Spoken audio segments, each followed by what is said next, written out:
Yeah, Spritemare here, and I have something a little bit different than a stream. Today, we are doing a feature-length film through High Demand, and the thing that we'll be doing a feature-length film about is Glenstorm 5, a little bit of High Funds.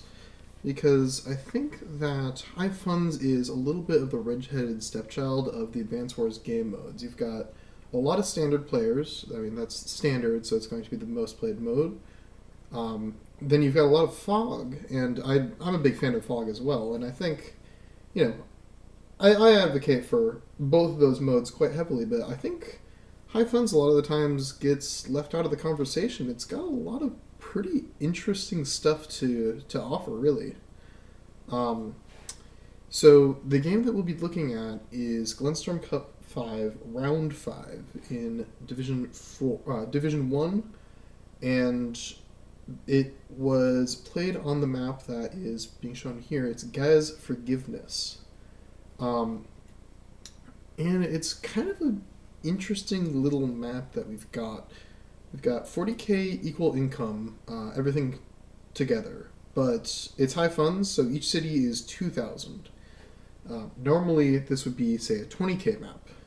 But the real big defining factors of this map is you've got the 2 base here, and it takes a little while to get online because you have to have 1 infantry just go and cap both these bases. Then 1 base over here. So it's a strong side, weak side dynamic. But the weak side is really, really dominated by this right here. This is a massive terrain feature, and there's not really any way to get past these mountains and rivers and sea tiles altogether, except for taking the slowest reinforcement route I have seen in a very long time, which is sending things from this base here all the way up, and that's 2, 3, 4, 5, 6. 1, 2, 3, 4, 5, 6. 1, 2, 3, 4, 5, 6. 1, 2, 3, and like now you're fighting here. So that's 4 tank moves, or it's 2 tank moves you can go around here. So this is a dynamic that I've been seeing a lot more on maps recently, including actually one that I did on stream with Sulfurant. It's called Sea Sprite Soul. And the basic dynamic is that you're not necessarily fighting for cities directly. You're kind of fighting to bypass the one of the sides. In this case, this base can send out these tanks. They get over here. But in order to actually deal with things going this way, there's a lot of money over here. There's a lot of properties over here that are relevant. But in order to actually fight around there, you have to find some way of getting this tank through here, and it's really awkward because this is the 2 base. So there's just going to be more stuff that you're fighting with. And at the same time as well, we've got a little bit of an interesting part of the map, which is that we have no airport. And airports are always good, really. You pretty much always want airports doing something, even if it's just chucking 1 battlecopter because you're not sure what else to build. But in high funds, airports are kind of bases because you have so many funds and so much money that you want to be pumping out air units pretty much almost every turn a lot of the times. So not having any air units on a high funds map is, I'd say, even more of a difference than it would be on a standard or fog map. High funds also has the distinction of you have a lot more money to build things with, but neotanks don't capture properties, bombers don't capture properties. You need something to capture your properties, and that's going to be infantry. And at the end of the day, you still want to build infantry.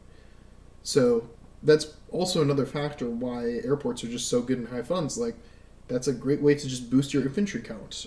Just build a lot of your funds into air units, have that be your vehicle, and chuck your infantry onto some of the bases. So we've got a little bit of an interesting dynamic because of this. Because if you've got 3 bases and no airport, in a game mode where everyone is typically using a lot of air presence to get things done, it shifts up a lot of things in a way that I think will make certain aspects of the game a little more dramatic and a little bit more amplified than would normally be present. And as part of this, we have a very different dynamic around repairs, fronts, and income as a whole. One thing that's pretty interesting about this map is you've got 40k equal income, right?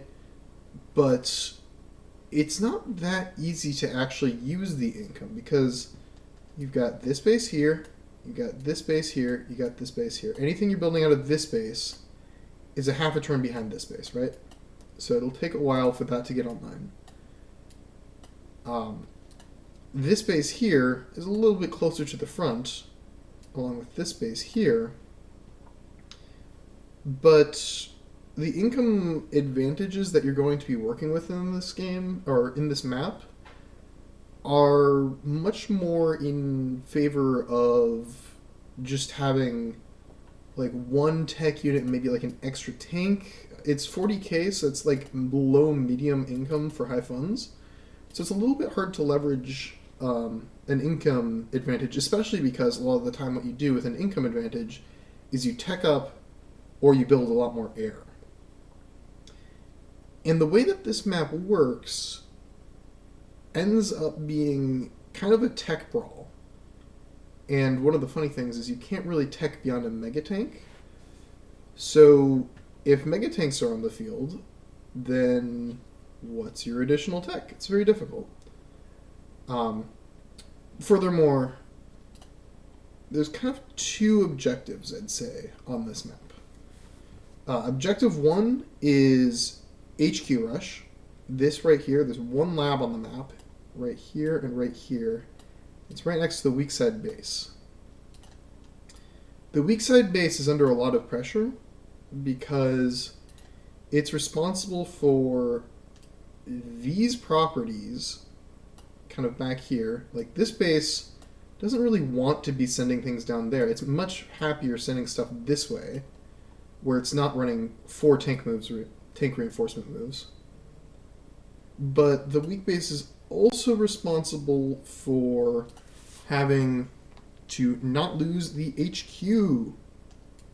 And of course, if you lose the lab on a 1 lab map, you will lose the game because you will have no more labs left. As well, this property can actually, weirdly enough, become very contested, as well as to a lesser extent this property, because what you can kind of do is just overwhelm the 1 base super hard because it's got to defend this, and it's got to defend these.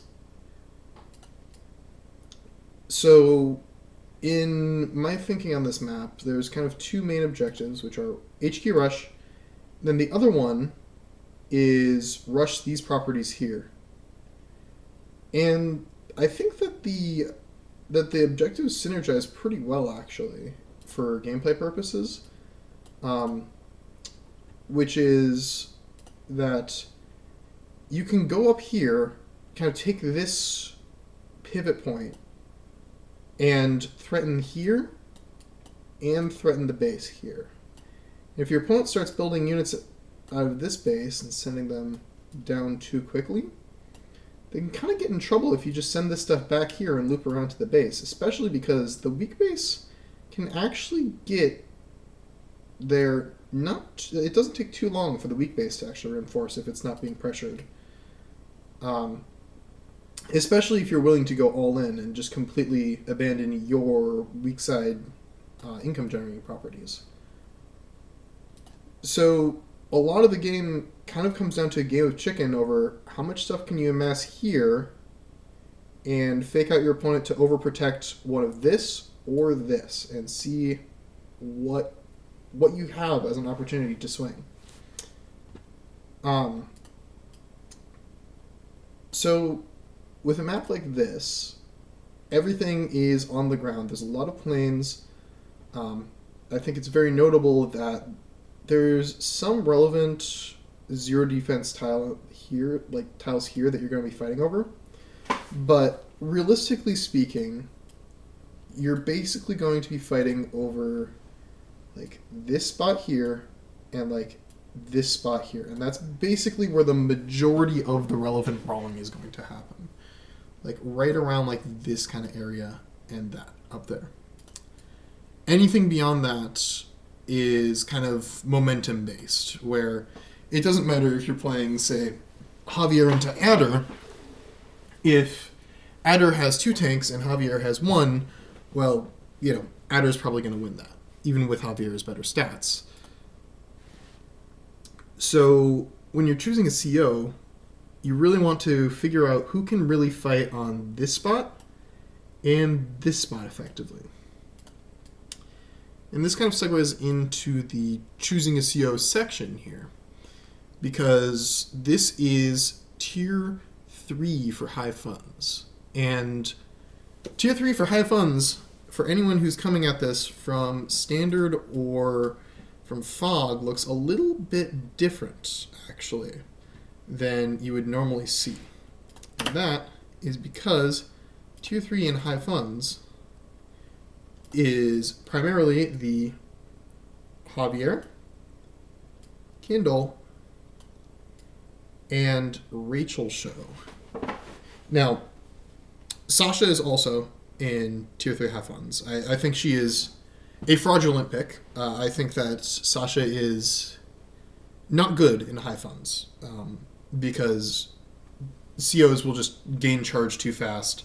Her day-to-day is cut in half, and in practice, your whole gimmick is denying people their CO meters. That doesn't matter when you're getting 200,000 army value by day, like day 10. It's just too easy to actually force CO powers for Sasha to be that good, especially with her day-to-day being not particularly good. Lux COs are also tier 3 in high funds, but they're banned for tournament.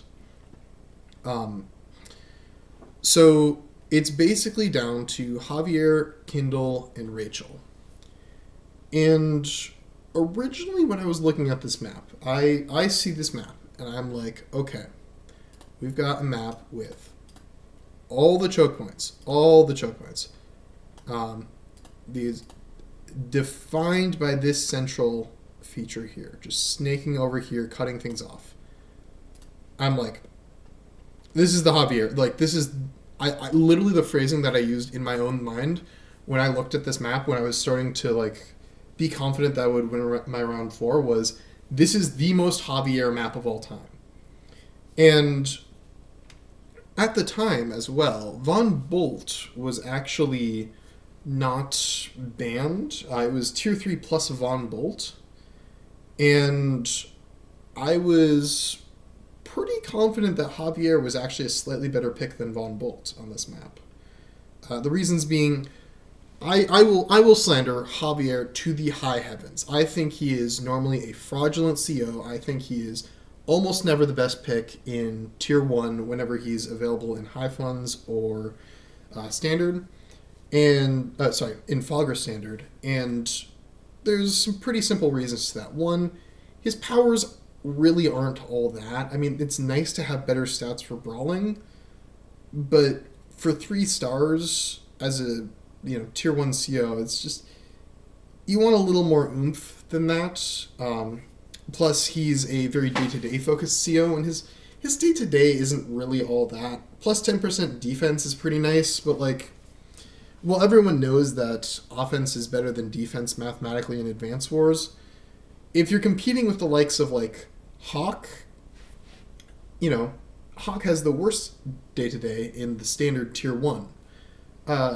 Hawk gets plus 10% attack, and defense is really only significantly better than attack when it stacks. So giving up the very strong Hawk powers for just a plus 10% defense instead of plus 10% attack doesn't really feel like all that. to be honest. Second, Javier, pretty much always on the clock. His powers aren't that good for longer brawlier situations, or longer stallier situations, I should say. And then, as well, Javier is a quote-unquote Tier 1 day-to-day CO. Quote-unquote, because, again, I am slandering Javier to the day I die. But he, in order to dislodge normal units off of cities, needs his 3-star power or a luck roll in order to hit the 120% attack threshold. That's kind of awkward.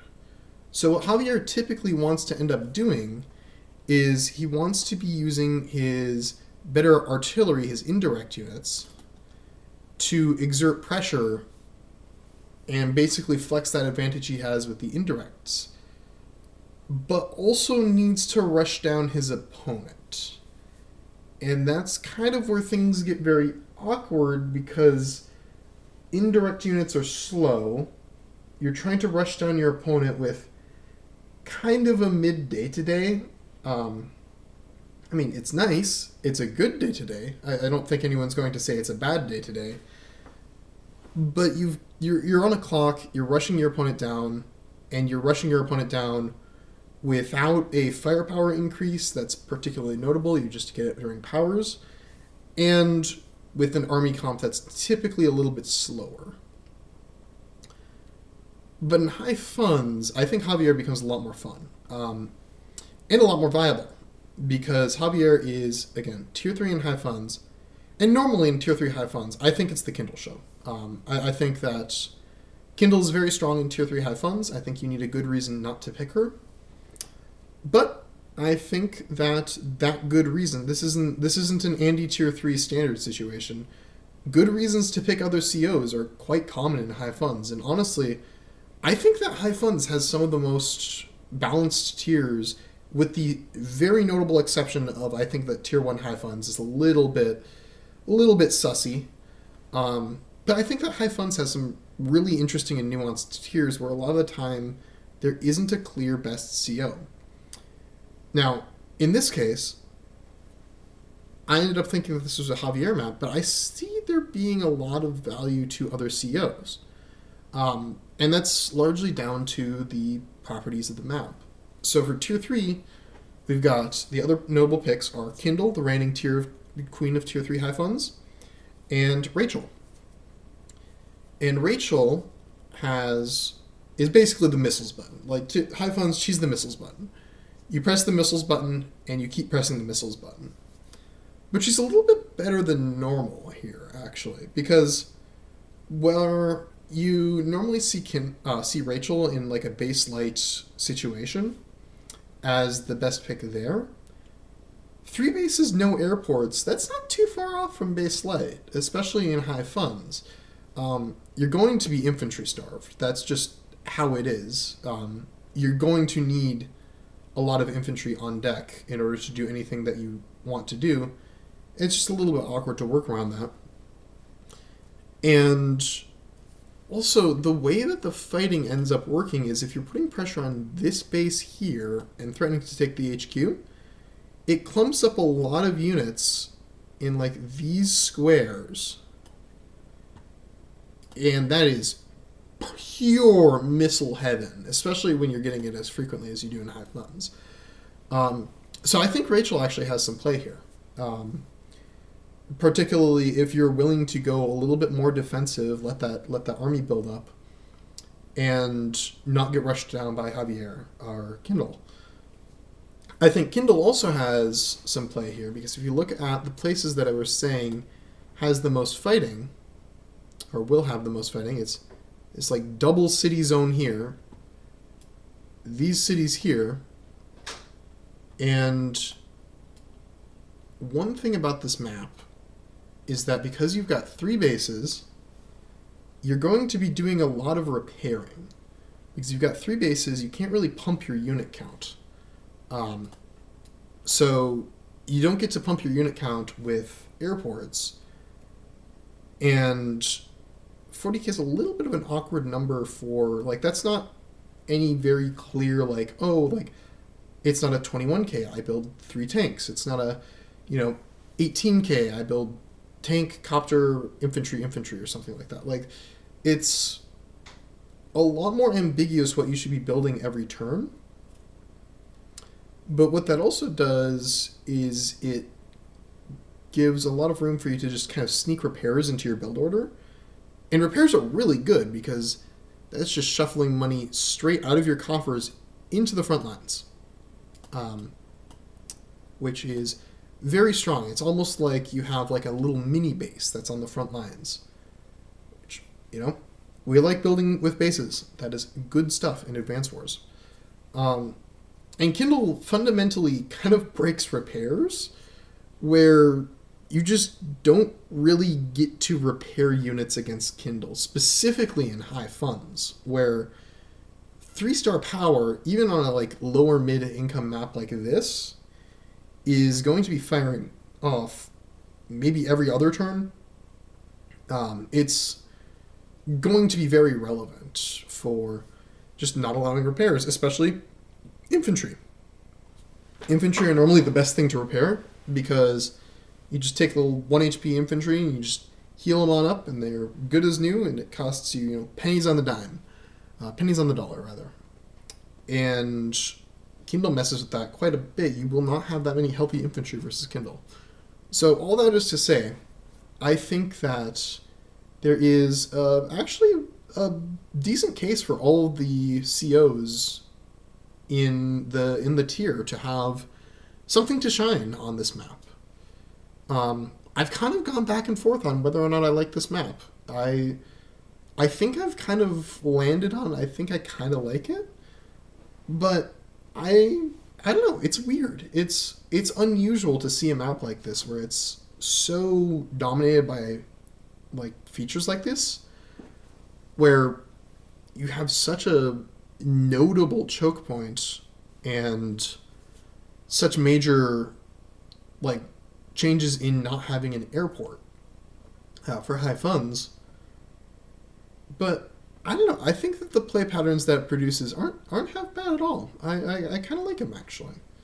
That is to say, I think that there's a little bit of weirdness in having a map like this. I think that especially if it is going into, say, the Javier Ditto, it can be a little bit awkward. But I think that the Javier Ditto is more interesting than it normally is in high funds. Oh, and the last thing, too, that I want to talk about for this map.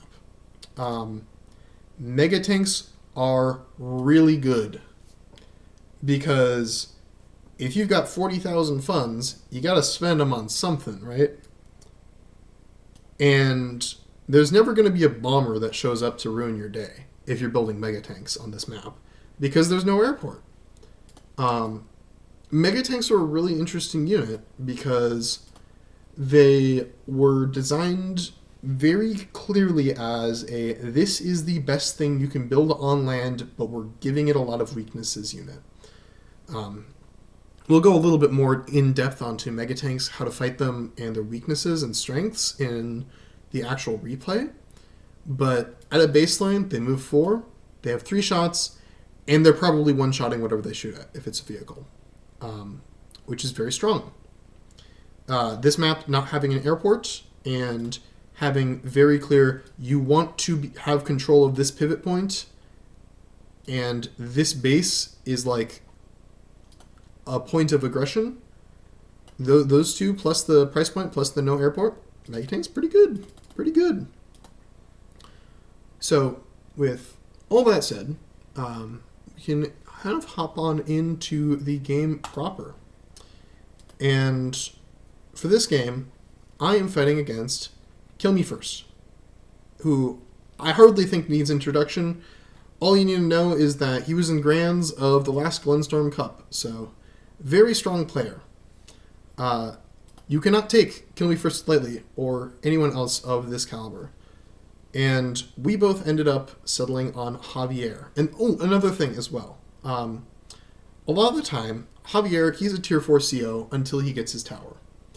This map, the capture order, has the tower kind of conveniently in there. Like, if I wasn't playing Javier, I would probably still cap this tower in this ordering, and that's the second infantry that's going to be sent that way. So a lot of the time, Javier runs into some awkwardness where he needs to rush his opponent down, but he has an economic disadvantage just because he has to go grab his tower to be a real CO, and that can sometimes be inefficient, or overwhelmingly inefficient, or take a very long time. And by that time, fighting's already started, and any fighting where Javier does not have his tower is probably not going to go well for Javier, because he really needs his tower to be a real boy.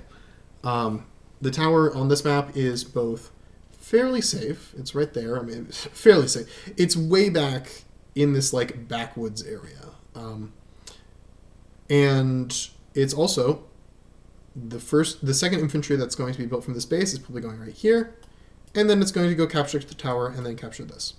So it's both safe and quick to get, which is very nice for Javier. So without further ado, we can kind of jump into the game proper here. Starting off, it's a little bit standard infantry builds. These bases take a little bit of time to get online, as I said. What that does is that gives these bases more time at the start to just grab these properties that are going to be fought over for the rest of the game. And the interesting thing is it's a little bit of a land grab until someone starts trying to build vehicles.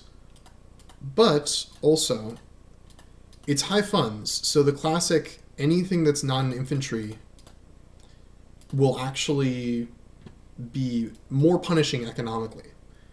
Because every time... this is just a quick rule of thumb.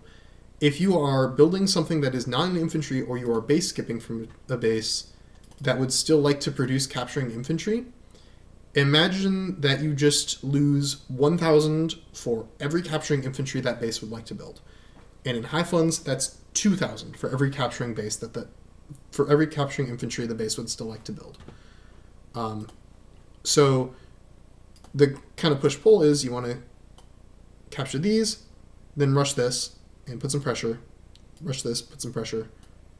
But you don't want to be too inefficient, because then you won't have too much money, because money is options, income is charge, and the worst type of damage to take in Advance Wars is economic damage, because you don't get charged for it, and your opponent doesn't have to go deal with it. So, both me and Kilmefirst will do this move here with the infantry. And this is basically just, we want to grab this as soon as possible, because this side is on a timer. The second a tank comes out of here, these infantry need to scatter and already have had things captured.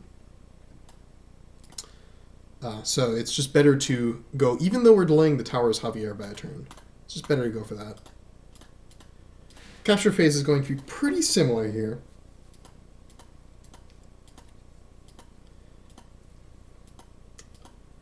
And we're just kind of getting our money up, just getting our money on this map. And what I'm going to do is, I have 8k at the start of this turn.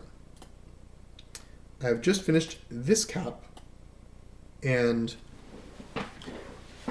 I have 2 bases to produce from. So what I'm going to do is I'm going to build an instant tank. Depending on how you count the capture order, this tank probably costs me about 9,000 to 11,000 in actual value. It's 7,000 to buy the tank. This gets delayed. This probably gets delayed because there's probably 2 more infantry coming out of this base. So it's an expensive tank. And if you've watched any of my streams or kind of heard my thoughts in the Discord, I am a huge proponent of just building the most efficient early game capture phase you can. So the reason that I'm kind of breaking my own rule with this tank is I can see that it will take this infantry 1, 2, 3, 4, 5, 6, 7, 8, or 1, 2, 3, 4, 5 moves to capture things here. basically, the long and short of it is I'm targeting this property here. I'm going to try to send my tank up here and bully this infantry as it's getting off this city and get super early on the offense, because I don't want to allow myself to... I think that on maps like these and maps with pivot points like this, if I start trying to play defense up here, it's kind of a losing proposition because I can't shuttle things over here to defend my stuff. I just need to kind of play at my opponent's whim, and if I'm playing at my opponent's whim against Kilmefirst, there is pretty much nobody else who I would like to play at their whim less against. The stronger the player that you find, the more that they're going to be using their options, and the more mileage that they're going to be getting out of their options. And I don't want to give that momentum up. So I'm willing to take this economic hit to go for it. So, continuing these caps here. Kilmefirst going for a more traditional, just getting the money build, which is really nice. And opts for a mech actually here. This is actually a minor thing. I was actually a little bit not crashing out, but like internally stressed about. I was like, oh, is there like maybe some turn advantage, because I can build tank here, and player 2, so player 1 can build tank here. Player 2 can build tank here as well, actually, and mirror my build. But player 2 could build tank mech. There's still 8k in the bank after all of these builds. Whereas next turn, if I were to play as player 1, I couldn't build a mech and then another tank. Ultimately, I don't think it really matters, but it's something worth noting that I thought of during the game, and I was like, oh, that's unfortunate. I'm actually sending my tank here to this square. It could go 1, 2, 3, 4, 5. No, that is that full movement? That is full movement. Ignore what I was saying. That is not a deliberate choice insofar as that is just moving full movement. But the important thing is that it can get down here next turn, which we will see. And I'm going super aggressive here. So this is my second tank here. I still want this infantry out on the field because I want more infantry to go capture things. But I do not want to pass the momentum baton towards my opponent. I want to be coming hard and fast and then just take this spot and immediately start trying to flip these properties. Because I think that that's probably the best way to win this map, is just get on the offense, grab these properties, and try not to lose yours here.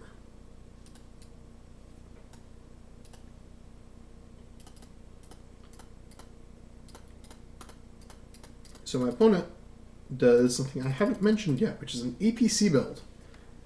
This little section here is actually quite phenomenal for an APC build, because you build APC infantry, the infantry is already ready to lock and load and just spring all the way forward. This is a really great way at getting efficient infantry onto the board, and it is a very good thing to build, because especially in high funds, any efficiency you're getting with the APC counts double, whereas the APC costs the same as it would normally. So transport openings are a lot more popular in high funds for that reason, because the map is just better. If you accelerate 2 captures in high funds by a turn, that's 4,000 income. That basically pays for the APC. If you're doing that in standard, and you accelerate 2 captures, that's 2,000. It's not bad, but the APC takes a little longer to pay itself off. And especially what I said with you need infantry to capture things. The APC is a really good way of getting infantry to the front lines as fast as possible. So yeah, and it is in fact so strong that I will be mirroring it myself.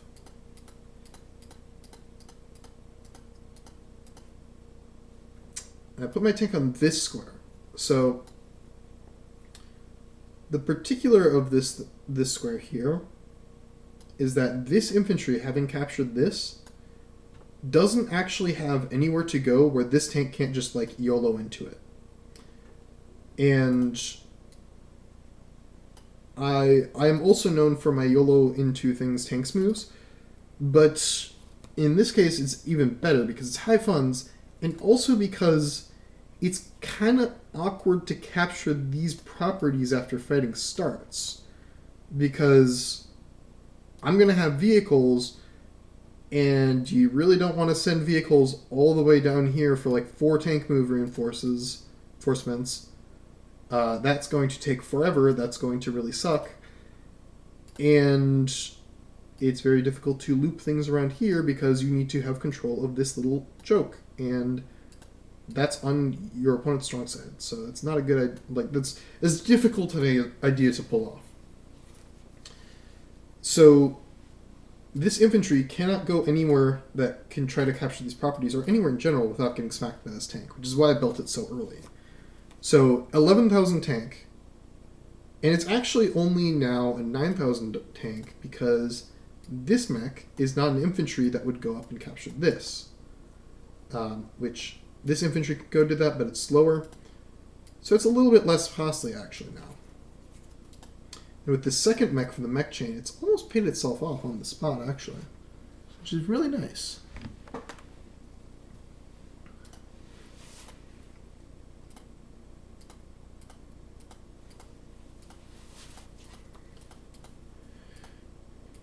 So we got super aggressive, but very efficient capturing here, where this infantry going straight for here, this guy going straight for the chain.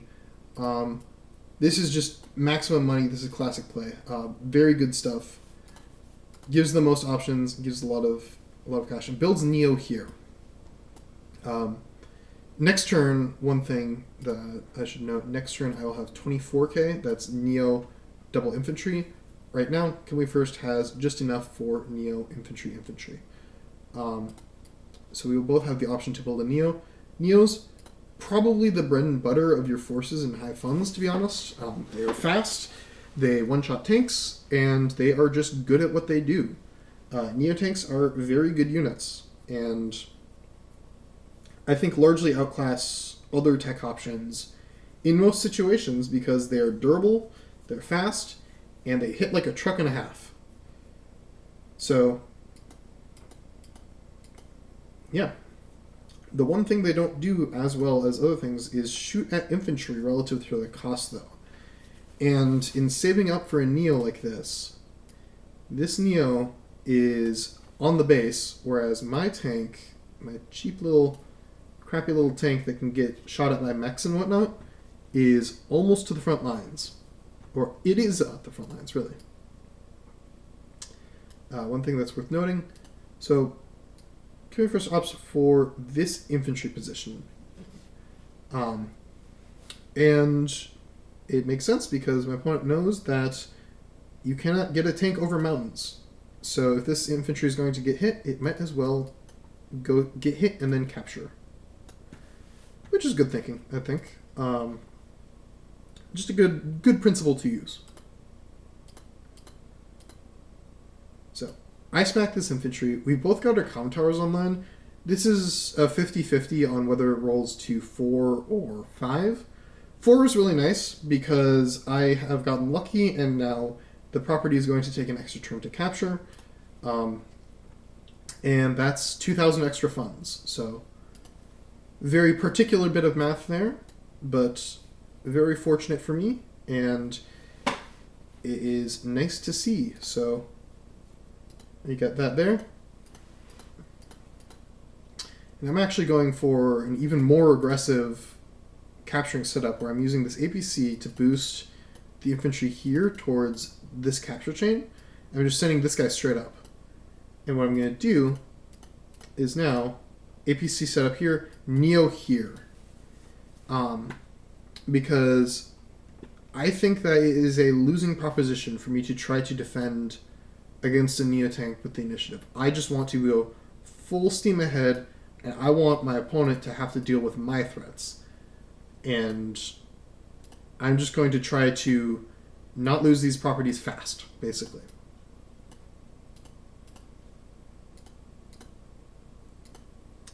So, starts the cap there.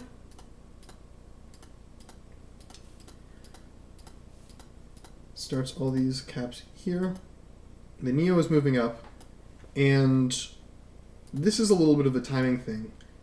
You can actually kind of map out how long it'll take for this Neo to come hit things. Next turn it goes 1, 2, 3, 4, 5, 6 onto this city. Turn after that, it goes 1, 2, 3, 4, 5, hits this cap here. So, since this infantry cannot... basically, the long and short of that is, if nothing else happens, this infantry cannot capture this city, which would suck, because I like having income, and I like having double the income from cities normally. But there is a plan, there's a method to the madness. Although, I haven't done anything particularly mad just yet, I'd say. And opting for mechs. Mechs are a good option to fight against these tanks, just because they're tanks, they're not Neos, so mechs can fight effectively against them. Mechs can traverse the mountains, and can also cap in a pinch. Having some firepower that can go over the mountains is really nice. And another thing about Javier is his units on mountains, oh my goodness, you don't want to shoot at them. Because, let's say, my Javier tank, a really good tank, is shooting at a Javier mech on a mountain. Losing trade. I'm always taking more damage after first striking. So that is painful. But what I'm going to do is now I am juking back because the mech is a little too slow to defend this here. So I'm just going to go up and chip this infantry and put some immediate pressure on kind of the secondary thing, which is putting pressure on this spot. I'm in no way able to take the base next turn because there's just not enough unit buildup. There's not enough force here to go take the base. But what I can do is I can threaten this property. I can threaten to kill an infantry, which is nice, and just be a general nuisance in the area and force some sort of build. And I've got a Neo tank coming to back it up. One thing that's worth noting, this base, while it's further back, is actually 2-move reinforce from this city here, which helps you contest it a lot.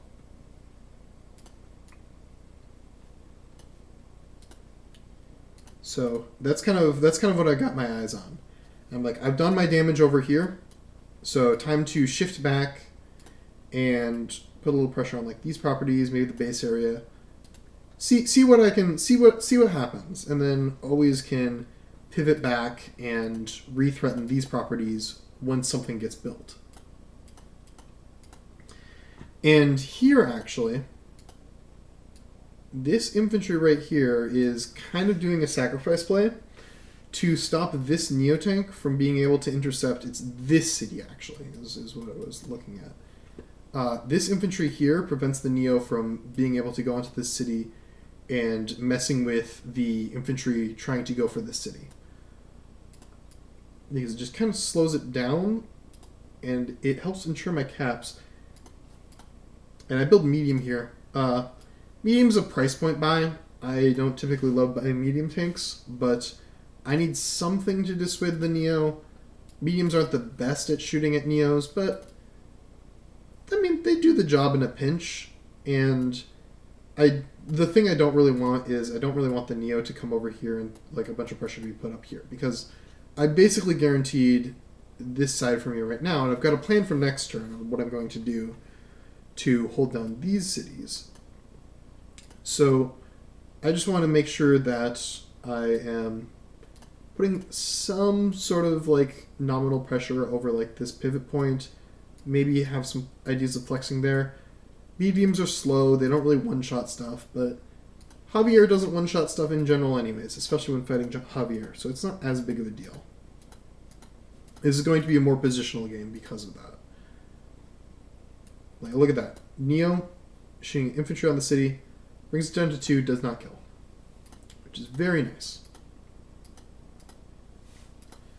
But now we're getting into the danger zone here, because this APC has boosted up another infantry, and now my cities are in danger. These cities, which so rightfully belong to myself, are in danger here. And that is just kind of not great. And actually, what my opponent does here is build a megatank. Like I said, megatanks, slow, but you kind of just shoot things with them, and they're very scary. And one thing that I didn't really mention is if you are trying to fight over a very specific fixed point, megatanks are really good, because if you control this spot right here, I mean, the person who controls this zone controls this front. And I can't think of anything better to hold down a position like that than a megatank, really. So, my opponent just kind of turtles up here. And this is going to get into the, my opponent has built a mega, what do I do to fight it? Which I think is a lot of this game actually going forward, because spoilers, this will not be the last mega tank by a long while for either of us, really. So, the first thing that you can do about a mega tank is it is slow. So, if you go somewhere else, the mega tank will take a while to catch up. And every turn that it's just driving at something and not shooting is a turn where 28,000 income is not fighting, which is really nice. The second thing that you can do is you can kill everything around it and give it no really valuable things to shoot. This is kind of what I opt for this turn, actually. Because after I take a shot at this, because basically what this does is allows me to go over here and shoot this. What I'm doing here is I kill that infantry. This mega tank is now pretty much obligated to go kill this tank, right? And that's awkward because, you know, the tank's there. It's, you know, it's some value, but it's not the most value in the world, really. But oh wait, I forgot the order that I did things in. Well, we'll get to my builds just a little bit. I go for both these caps in the Megatank's face. Neotanks into Megatanks do not fight particularly efficiently. They're not horrible into them. But even with Javier, let's say we've got a Neotank first striking a Mega on a road, right? That's still inefficient. I mean, even with a city, it's like maybe inefficient on the first strike, which sucks. Like, that is a Javier Neotank on a city attacking a Javier Megatank on a road. That's just... It's hard to fight into Megatanks. These things hit like a truck, and they have a lot of good defense. So my goal here is to not fight into the Megatank. I just want to kill all the Megatank's friends and leave it alone and sad and having nothing to do. So I've started the caps on these two cities. Megatank is obligated to shoot this tank. My opponent will not want any of these cities to be lost, even on a short-term basis, because that's a lot of money. So my opponent is pretty much obligated to attack with these foot soldiers onto 0-star terrain, onto Javier City infantry, which can then let me clean them up. And meanwhile, my valuable stuff is going to GTFO, as they say in the business. And I am going to say, okay, a 28k Megatank, I am going to try to win this side before this thing gets in the fight, basically. Meanwhile, the keen-eyed among you might have spotted, I have built an interesting unit against the indirect specialist with a power that makes him nearly immune to indirects in the mode where he has regular access to that power, and the day-to-day, which is I am combat against indirects. That's the Rockets.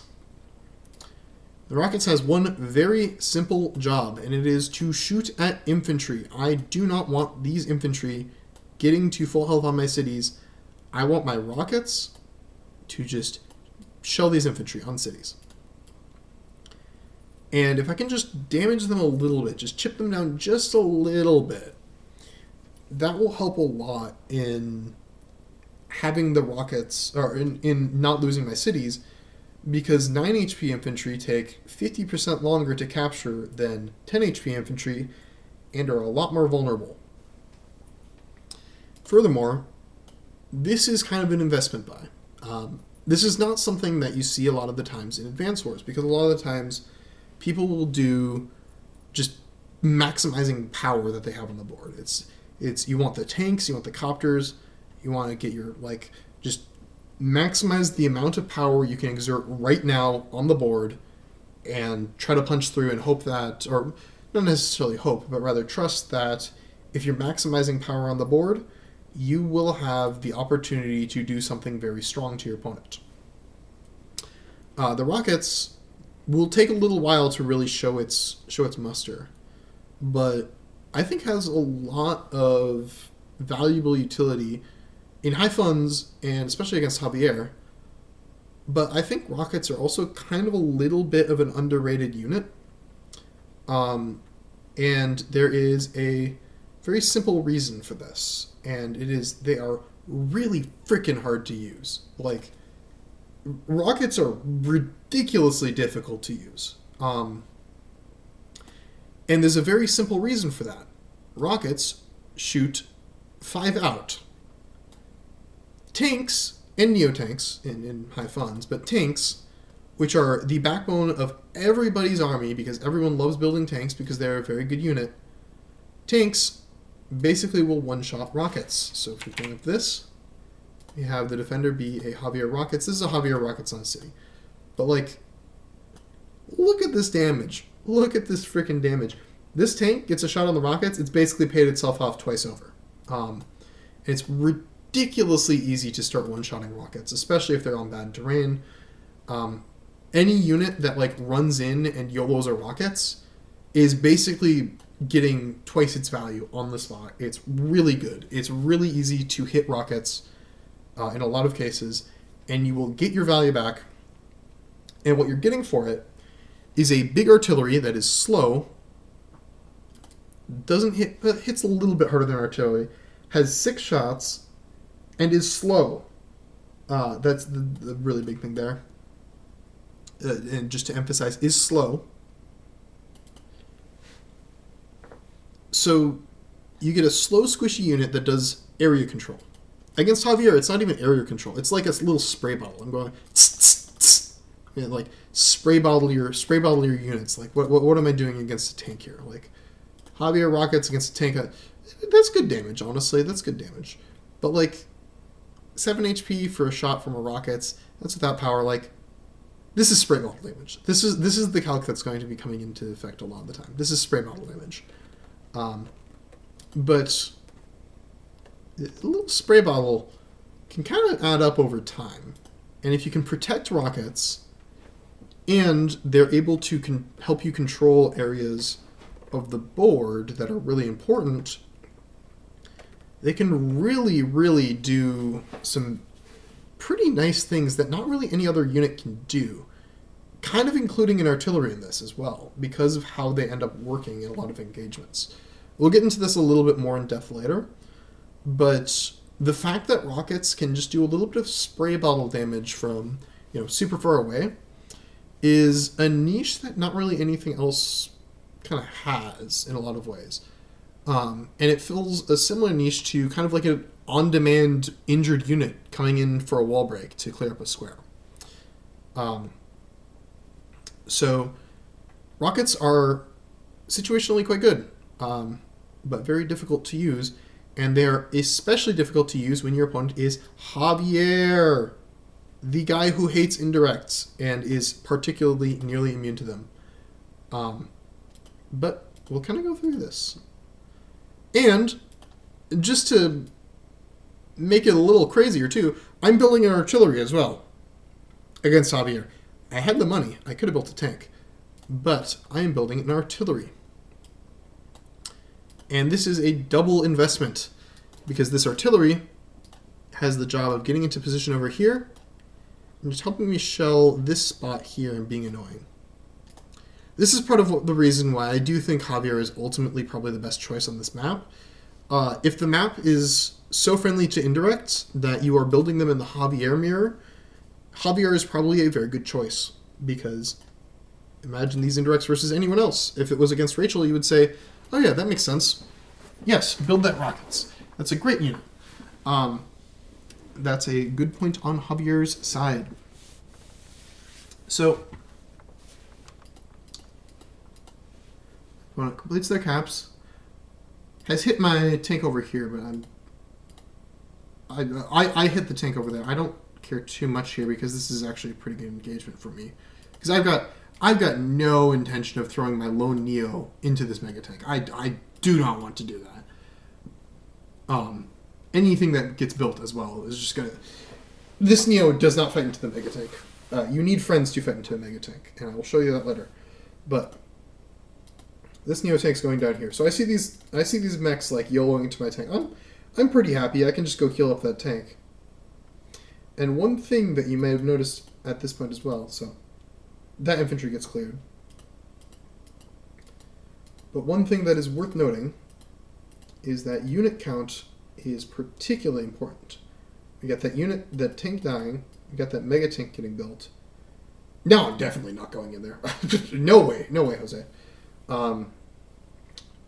Unit count is especially important on 3 base because you can't supplement it with copters.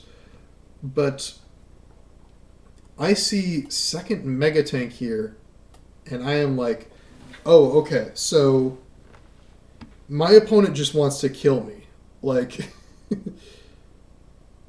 I think double mega here strongly starts indicating the possibility of a base rush.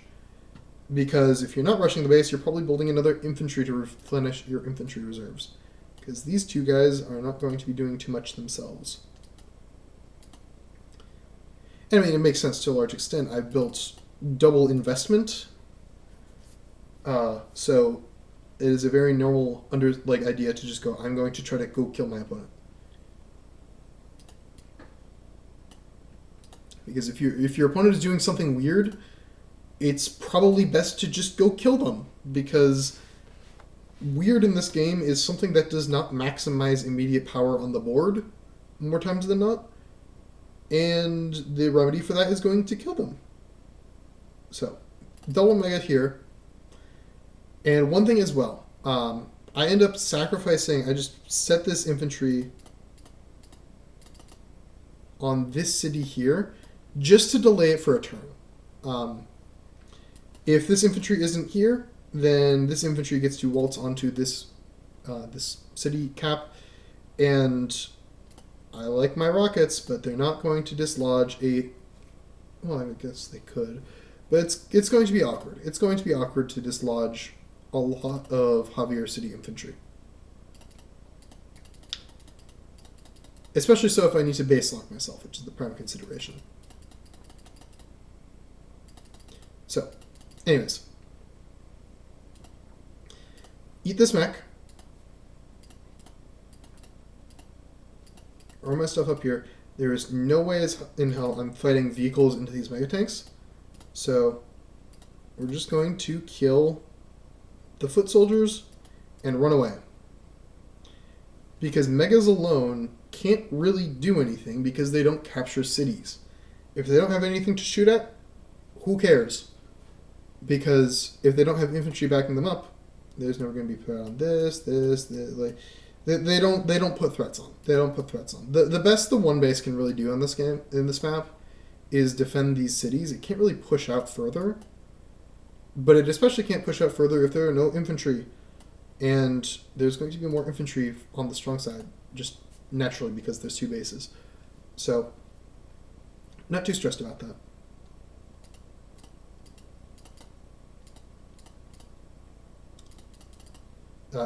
Just medium tank things. Not going to be particularly effective at shooting at things because they kind of suck. It doesn't even one-shot this infantry. A few notable things about this turn. I have hard committed this Neo to rushing around here. This city is not going to be on my opponent's ever at this point. And my opponent has built double mega. I'm about to capture these.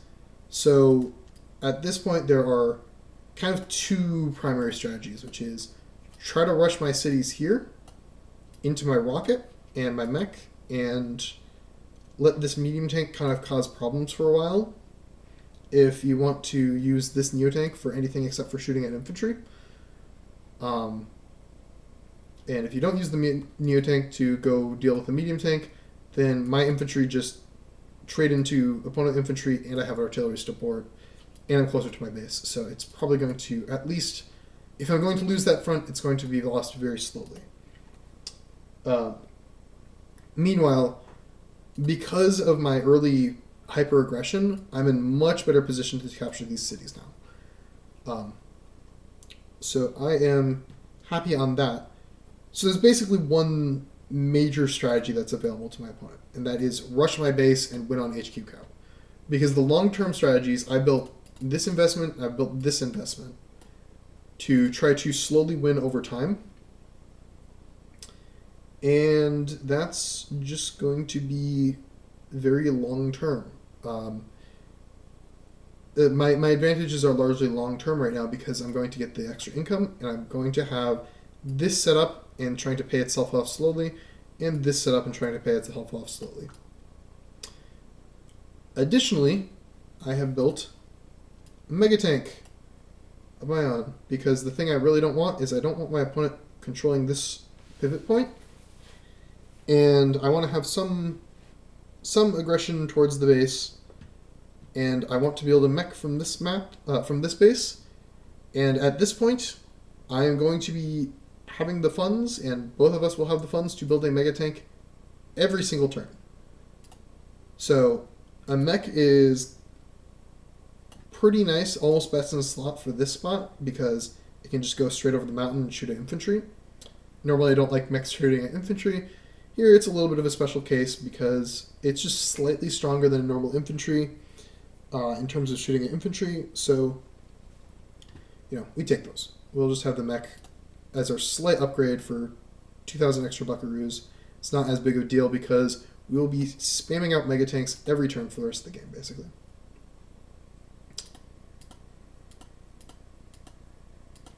So, just some caps here. Actually, using this tank as a complete sacrifice to slow down my Neotank on the way to get back. And as well, so just Javier things, this Neo will not one-shot this tank, I don't think, without power. Let me just quick confirm that so I don't feel like a silly Billy, but yeah. Yeah, it will not one-shot without power. Javier has a defense boost, he does not have an offense boost unless he's using his power, which, makes it a little bit painful when shooting at things like this. So basically my opponent is gambling on, well, not gambling on, this is just a good play. This tank, my Neo can either interrupt this property or shoot at the tank. And if it shoots at the tank, then the tank can go do something useful. So it's better than having the tank go off, be passive, do nothing. And loads up some more infantry here. Sends that AHP back to become a full health infantry. But pivots the Neo back there and is starting to kind of put some threat up on the pivot point. And here the megatanks are just kind of crashing in. They're moving a little bit more towards the pivot point, which makes sense. And builds another megatank. And again, this game, this map, you're building megatank every single turn if you want. But none of these megatanks are infantry, and none of these megatanks are rockets, so I have free reign to capture this, and there's nothing coming from this base to come help that. So at this point, if I am able to hold these cities and not lose my HQ, I win the game. So, nice thing here, can just start taking pot shots with this rockets, just slowing down the caps. The rocket is basically single-handedly holding things off. And I actually kill off the tank there. I have to kill off the tank, which might have actually been an error in retrospect because it gives my opponent the opportunity to pop first power. But also the tank could have always like YOLO'd into the Neo tank, so it's debatable. But what I will be doing is I will be capturing these cities ASAP. And I move my APC here with this infantry because I don't want to fight into 3 megatanks. I do not think I have the firepower to fight into 3 megatanks. That does not sound fun to me. So instead, I will not fight into 3 megatanks. I will fight over here and put some threats on this stuff, grab my extra income, and have something else fight into 3 megatanks. For now, the 3 megatanks will just kind of bum around and not have anything to do. And I'm going to use this megatank to spook them away from the place that is the pivot and potentially put some pressure on. And I actually end up building a Neo tank here. I would like to build a megatank, but at this point, I have this medium tank here. And a Neo tank with power can come in and kind of wreck this medium tank and get a lot of momentum going, and I don't want that to happen if I can help it. It can even do that without power, I believe. But the Neo tank is nice because it gives you a little bit of extra movement, and that helps cover the medium tank. And I just want to hold on to this property as long as I can as well, because if I've got something bulky here that's hard to attack on this property, benefit of the rocket, 1, 2, 1, 2, 3, covers a pretty nice square there. And if I can kind of hold on to that for a little while longer, it's very nice just to hold high defense terrain as Javier and against Javier. Because one thing about Javier is for equal 2-hit KOs, so like tank on tank, infantry on infantry, to overcome his passive, you need 140% firepower. Javier's normal power actually only brings him to 130. His superpower, interestingly enough, brings him to 140, and there are some instances where I might consider using it later, specifically for those thresholds, or for other relevant thresholds. But you really want to hold on to the high defense terrain, because it's really hard for Javier to get things off of high defense terrain, and it's really hard for Javier to be gotten off of high defense terrain.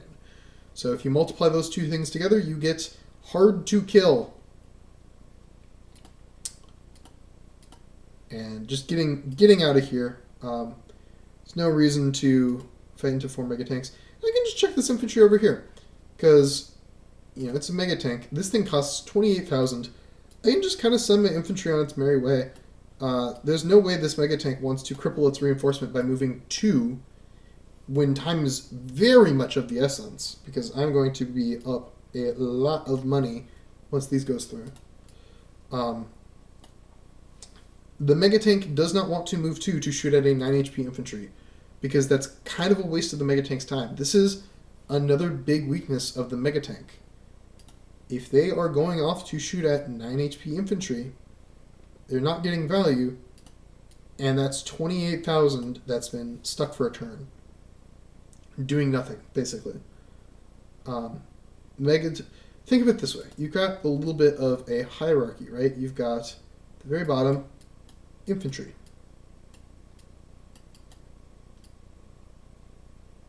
Infantry, kind of the soul of advance wars. They are what you use to capture things, right? I'm going to get this a little bit clearer into where we have some more visibility. Infantry at the bottom. This is a really crappy triangle. The basic gist of it is that infantry are the things that you want on the board to go capture things, and that is really important. Then you have things that shoot at infantry, so like tank, copter, recon.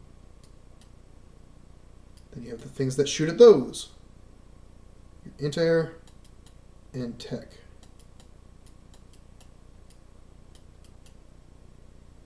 And all the way at the top is the mega. I'll probably make a fancier version of this and distribute it on Discord or something. But the basic gist of it is that for every rung that you're punching down further, the more of a waste of time it is for the unit. A tank and a copter, I mean, copter's even kind of stretching it. I would include recon here as well. Like, it's reasonable for these guys to go shoot at infantry, because they go two-shot in infantry. You know, that's reasonable value for like a 7,000, 4,000, 9,000 unit. You know, that's something that they want to do. Anti-air is a little bit of a weird spot because it's good at shooting at infantry, but tech units typically don't want to shoot at infantry unless they have a good reason to. Or rather, they want to be doing something better than shooting at infantry. Because, well, they can oftentimes one-shot infantry if a 22k Neo is going off to shoot at a 1k infantry for a turn. Like, that Neo could be doing so much more. And that amount of funds being tied up on something that's usually not that relevant is not what you want. I mean, you'll never say no to a free infantry kill, but if you're building expensive units, they are on a timer to go do something to justify their cost.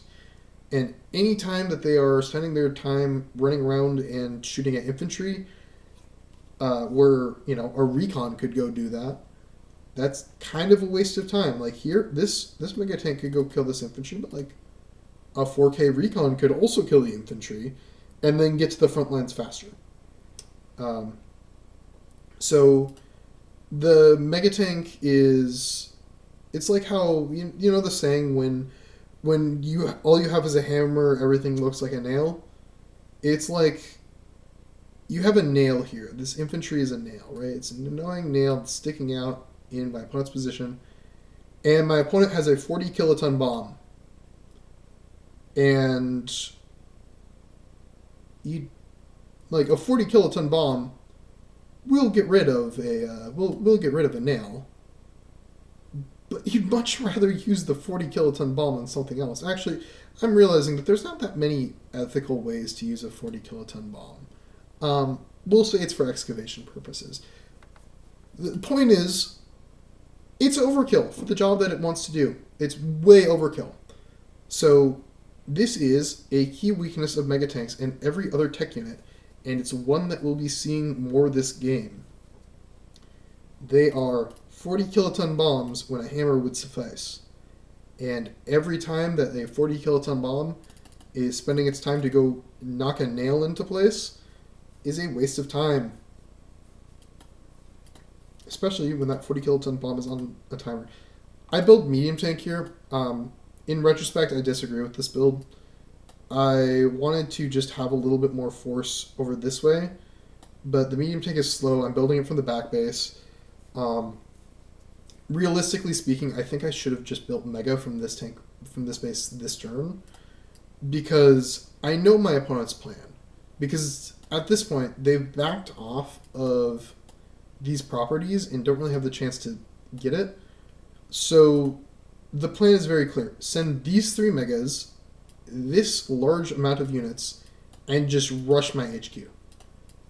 And the medium tank is not going to do anything relevant in the time that it exists, because it is a slow medium tank. I built it from the back base. If I'm going to build medium tank, I might as well build it from here so it's faster.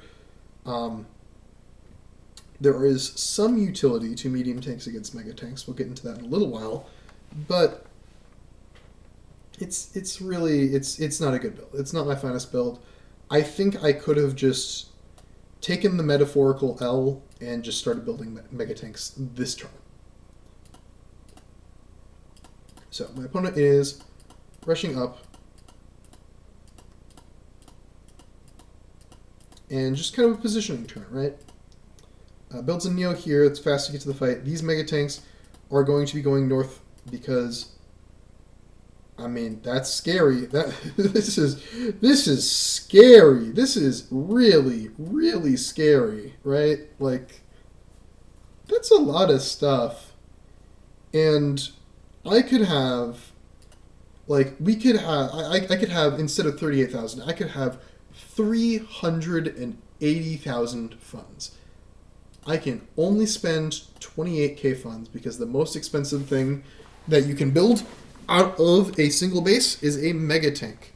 It does not matter how much money I have. The only thing that the most that I can put into this area is a mega tank. And my opponent has 3. So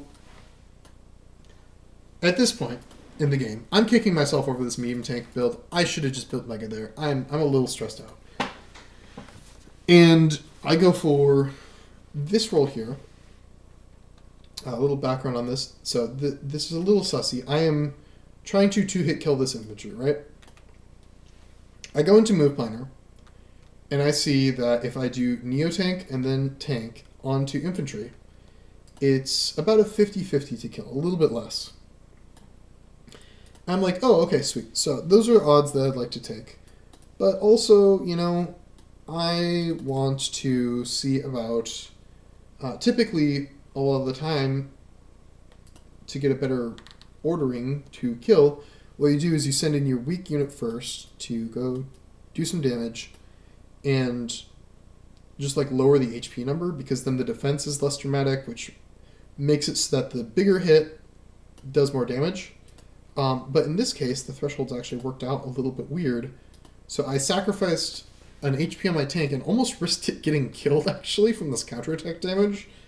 For what was actually a 5% less likely chance to kill, which I don't get the kill there, which sucks, but it is what it is. Can't win them all. But now, the Megas don't want to go deal with this crap. This is stupid. This is annoying. And this artillery gets to shoot at anything that shows up here. Sure, it'll probably be a Javier tank during power, but it's a Javier tank on power, like on a road. So it's not going to do nothing. So I capture. And I've got ideas at this point, actually, of putting some pressure on the comm tower. And this is kind of my other move this turn that I take great issue with. I think this mega tank should under no circumstances have gone here. This is stupid. I think this is a bad move. The dynamics at play here, the things that are making me say this, are very simple. If this game goes on for more than 10 turns, I win. Because I'm going to have these properties. My opponent has given up on these properties. I'm also going to have these properties. And maybe this property. That is a metric crap ton of income. That is so much money. That's like, we're talking like, if I get that, I do a capture limit day test as an alternative game to check whether or not I have hit the capture limit. So that amount of income means that I win the game if the game goes on for a very long time. The only circumstance that this mega being here instead of like here, for example, is a good move is if the game goes on for a bunch of turns. Because let's say that the mega tank is going to try to fight into Javier's comm tower, right? It's 1, 2, 3, 4, 1 turn. 1, 2, 3, 4, 2 turns. 1, 2, 3, 4, 3 turns. Then it's fine. 4 turns in. And if I am still kicking in 4 turns, I think I just win the game.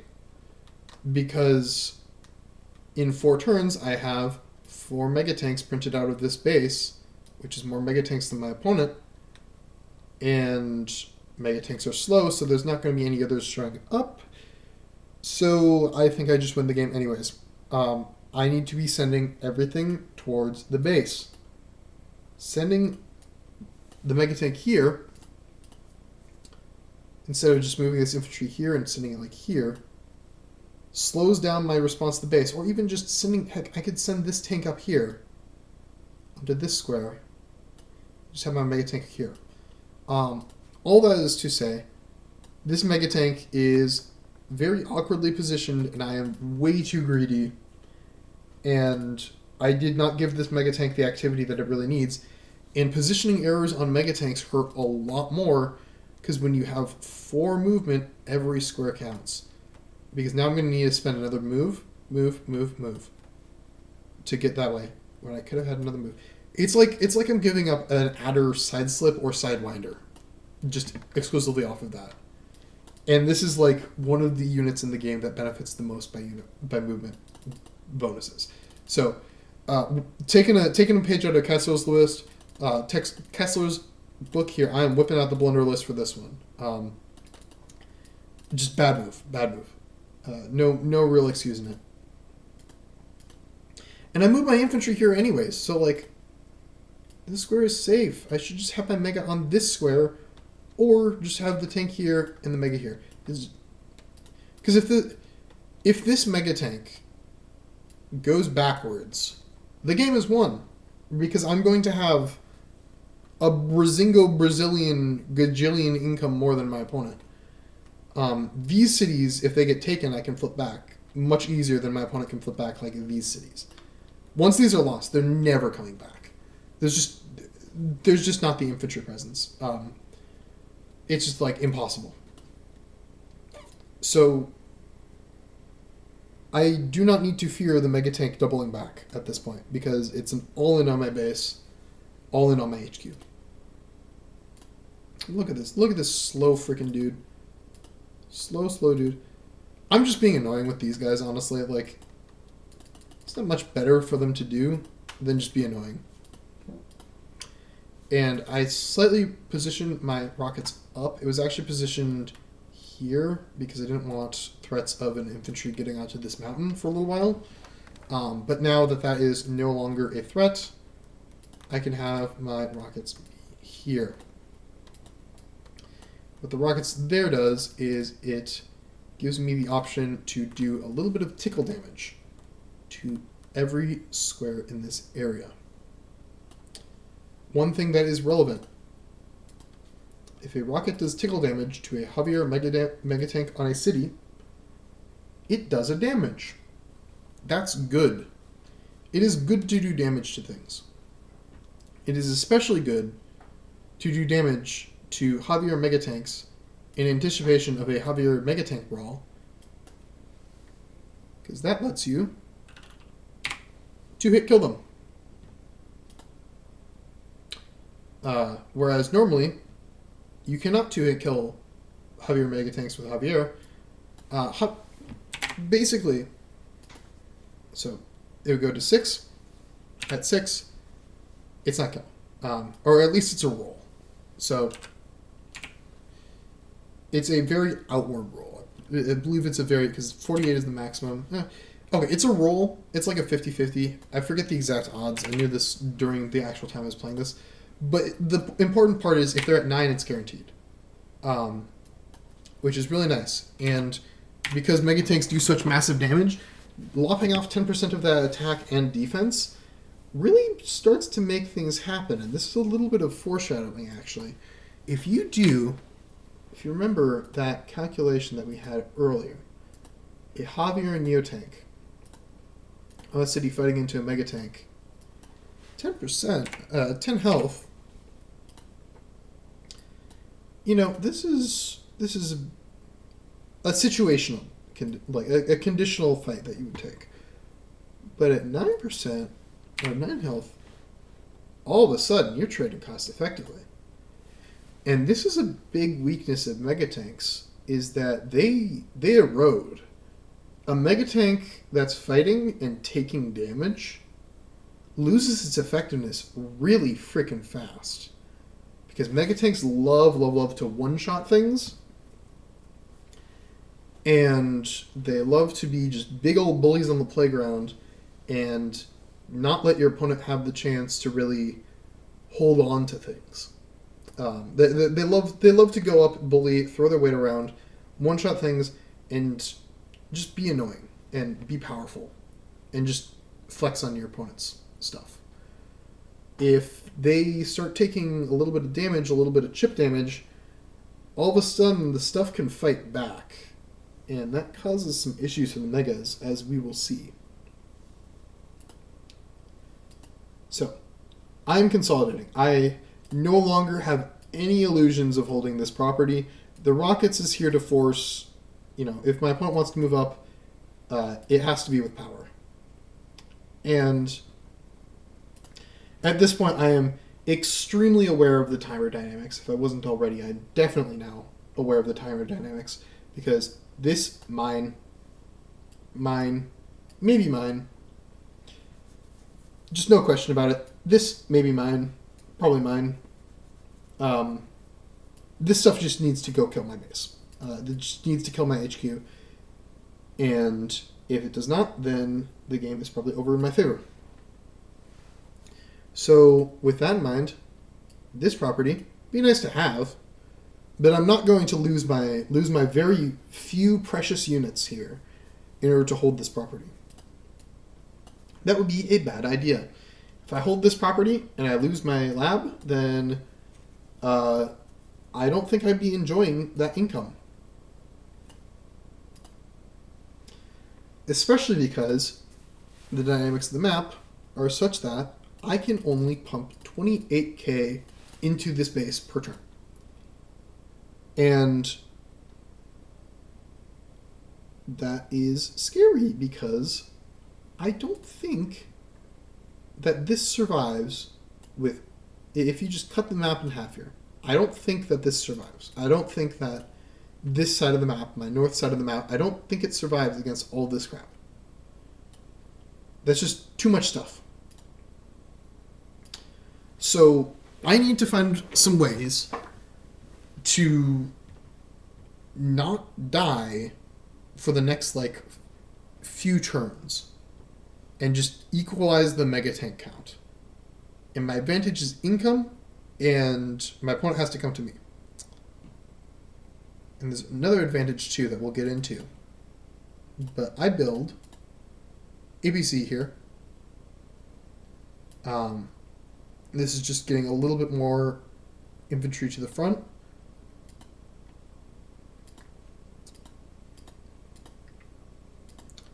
And my opponent wisely does the thing that I was afraid of, which is use power to get up close. So it goes up here, weakens this infantry, which is awkward because now this is a worse wall. Runs up here, runs up here, runs up here. This is largely a positioning power. And here's another megatank, because this is actually, I believe, the fastest megatank reinforcement to the front.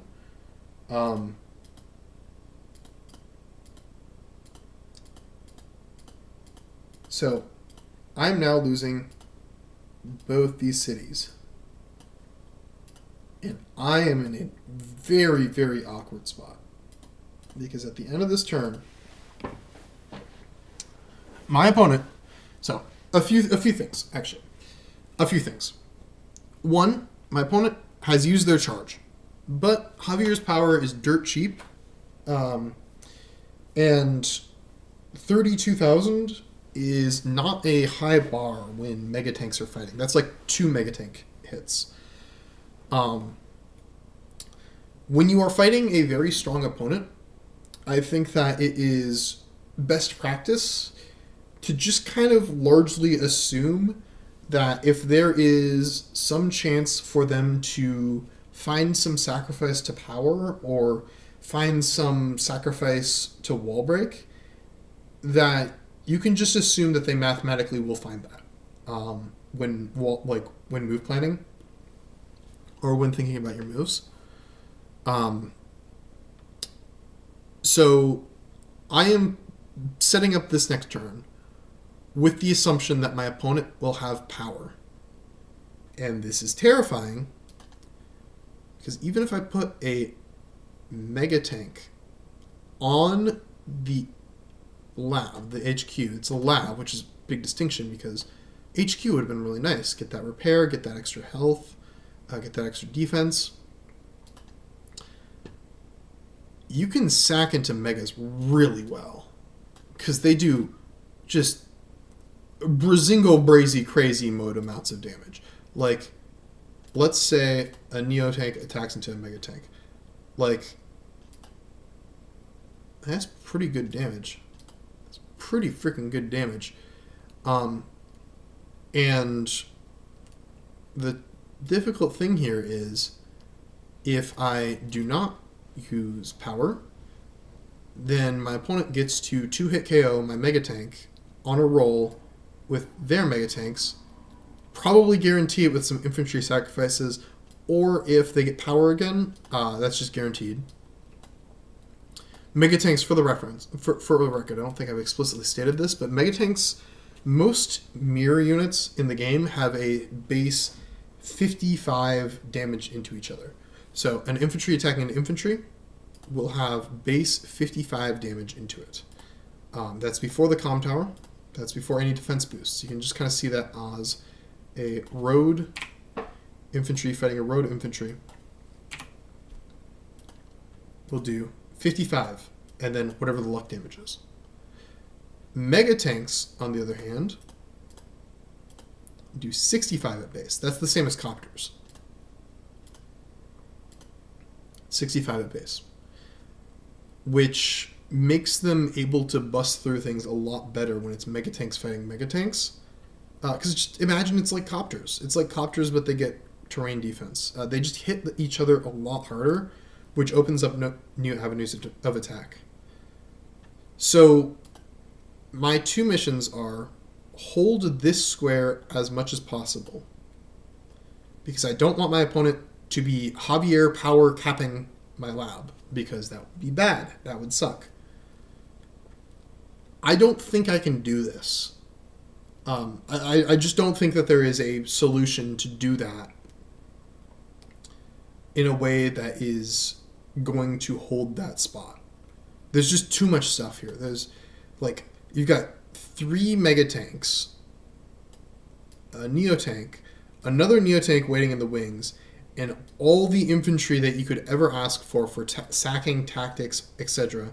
You can go absolutely crazy with the infantry sacks against mega tanks, because, like, these dudes will one-shot infantry till the kingdom come. Like, look at that. Look at these rolls. Like, it needs to go down to, like, it doesn't even. It's still one shots at 8. Like, so it's still one shots in infantry at 8 if the infantry attacks first, basically. Awkward. My opponent also has some chipped infantry to work with as well. I am assuming that if and realistically when I put a mega tank on this city, my opponent will find some tactic to kill it, because this is one of the best high funds players of all time, with all the time in the world and all the resources at their disposal. Anything I put on that square is dying. So my backup is I desperately need to hold this square. Because if I hold this square, then I have a chance to not die. Because this square, there's no way in hell I'm blocking that effectively. There's no way in hell I'm blocking here effectively.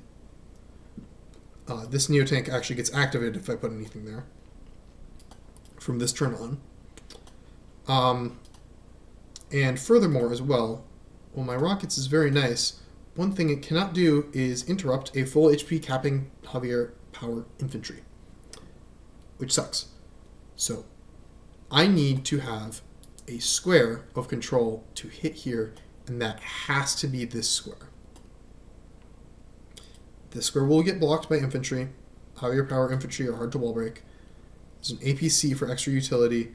There's so many units. This square will be controlled by my opponent. It's very difficult to find this. This was also where I was really kicking myself over this being a neotank instead of a megatank, because that would have made my life a lot easier. Neotanks get one shot by megas. Megatanks do not get one shot by megas. It's that simple. So, first things first, do the easy moves. This mega starts moving up where it really should have been a while back.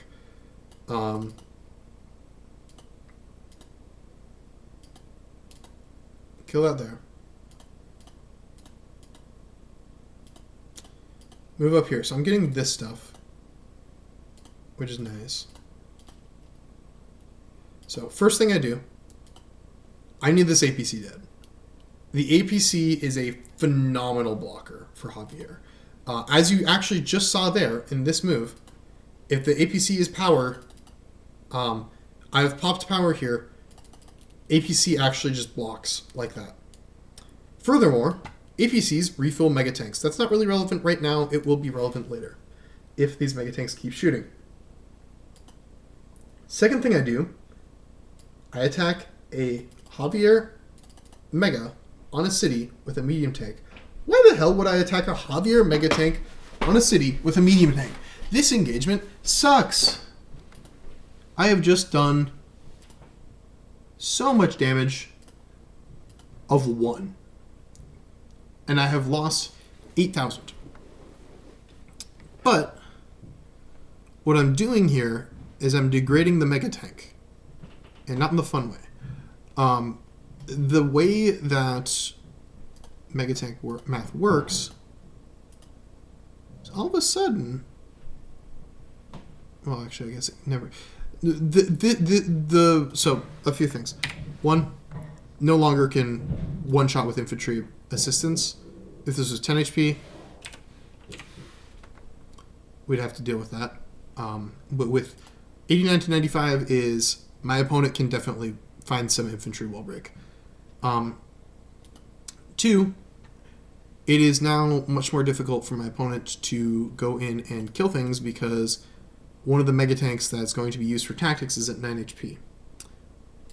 3, because I took this engagement from the woods, medium tanks actually don't get one-shot by megas on woods, even with power or without.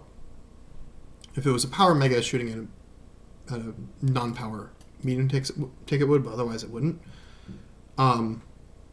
Now the mega tank has taken some damage, and there's still going to need to be a unit that clears this medium tank. Something still needs to clear this medium tank. And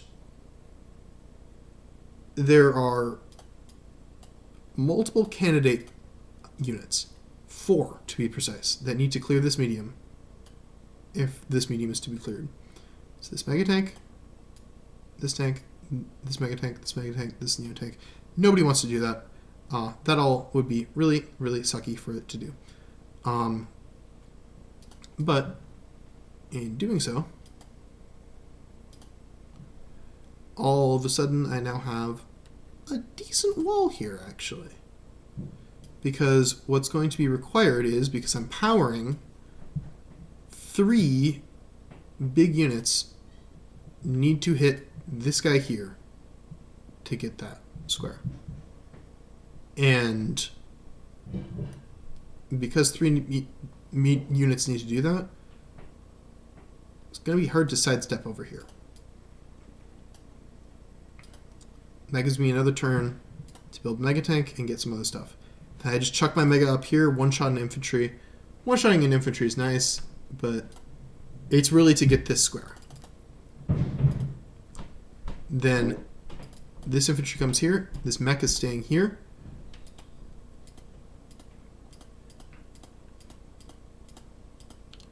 Drop some stuff back. I build double tank to try to leverage my income, and you'll see why in just a little bit. So, first things first, sack here. This is what I say. A strong opponent will always have power online, or very often have power online, so you should assume that they will. Look at that. Boom. Almost has power right now. 9 HP megas. They're not going to one-shot. Again, if this mega tank was one square closer, just one, boom, game's over. It's in the fight. But it's not one square closer because I mispositioned it last turn to here. And that was stupid. And it should be here. It should be able to help cover that. But now because I did some damage to this mega tank, there is no option to kill this mega tank while also one-shotting this infantry to get another line of attack there. And there's no way to attack down here. Like, there's just not enough stuff to clear the mega tank and kill this infantry. And that's the really important part. Because that infantry died and this infantry was able to just go up there, it's game over. There's just not enough units. I could build a mega tank every single turn. It cannot punch through everything there. And look at that. Good player sacking. It's terrifying to see. Because now, boom. Boom. And capturing. Not good. Tank up there. So I'm hanging on for dear life here. But I have some good things going for me. Again, if this game goes on for a little while longer, I'll have a massive advantage. I'm actually up on unit count, especially because all those sacks had to happen. And because I've been picking off stuff down here. So, that's nice. And I am about to... Oh yeah, I'm going to be up a lot of income here. So I just complete my caps over here. And all of a sudden I'm up 12k. That's nice. That's nice. 12k is only useful if there are turns for the 12k income to come into effect. But it's not nothing. So, first things first. Give the mega tank a little love tap here. Go for this. Go for this. This here is, I think, a bit of a sequencing error. So I shoot with the rockets here. I got very greedy to try to get this cap. This is, I think, like a... I don't remember the exact role. It's very difficult to move planner or exit KO with the rockets. Because Javier indirect defense is weird, and the version that I have doesn't really account for that. So I took a little bit of a gamble here to try to clear this fully, and it, unfortunately for me, does not pay off, which sucks. That's really bad. I should have just attacked mech first, then rockets, because the way that defense stacking works means that probably would have killed. And if it killed there, I would have been in a very good spot. I'm still in a pretty good spot. It's not the end of the world. But it would have been much better if I did not do that. Then I'm sending this down here because I will be shooting at that there. And there's not a full health mega tank, actually. So a few dynamics here. This is at 6 health, so you can't sack things into it with it just one-shotting back. You could sack like the 6 HP and the 1 HP infantry, but that's just... those aren't going to have good luck rolls. So it's going to be very, very gambly to try to take that out, actually. And because I've done chip to these mega tanks, they're at 8 HP, which means they can't kill this. And this is the other big weakness of mega tanks. Once you chip them, they don't repair well because they're slow. They're slow and they're expensive, but they're slow. They're slow is the main thing. It's very easy for them to get bogged down and stuck in a spot where they don't really get the chance to repair or refuel or resupply or anything. And it's a huge commitment to take them out of the fight for a turn because they're 28k income. And it's an even huger commitment to take them out of the fight for multiple turns because they're 28k income and they're slow. My opponent has the advantage of having these two cities that the mega tanks can be repaired on, but one, that's not ideal when you're about to be down a bunch of income and losing the long game. Dropping back units that you really need on the front line is just not going to be worthwhile. And two, I'm chasing.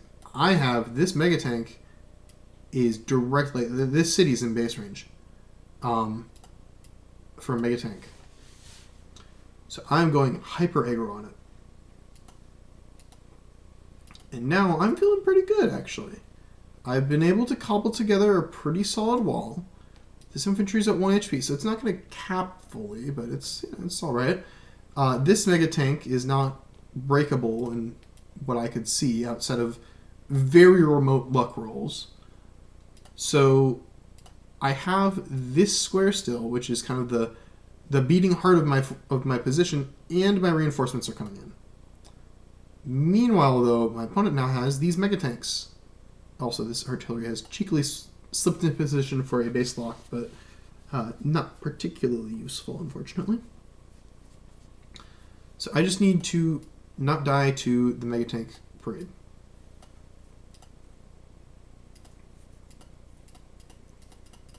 I'm moving this up here. I'm starting to eye my opponent's comm tower. And this is just kind of something that's pretty fundamental about threats. I'm just building tank, mega tank, and shifting everything up here. This is something that's pretty fundamental about threats in this game, I think. Your threats don't have to... You don't have to be married to a threat. Like, you don't need to go like, oh man, I really need this threat to go through. You can just like threaten things just because, and then fake out. But I'll show you. We'll go into that a little bit more detail later. So, my opponent kills my infantry here, which sucks. Shoots my medium tank here. Again, the medium tank, not a good buy. But one thing that it does do is drains a shot from the mega. Which is something. But this was just, to be perfectly honest, a decent chunk of this game was played like, not live, but like, I was maybe being a little quicker on some of these turns than I should have. And for whatever reason, I thought that Javier 9 HP infantry would hold, which it just doesn't. I just didn't check the calculator there, which was stupid, and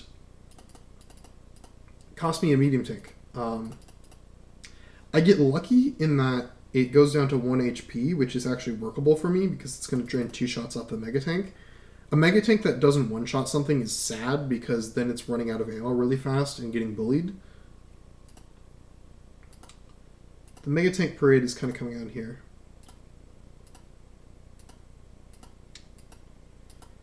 And my opponent wants to keep getting value out of these megas, but it's awkward to keep fighting and doing that. It has controlled this square, but it's not with a mega tank. Goes to this here.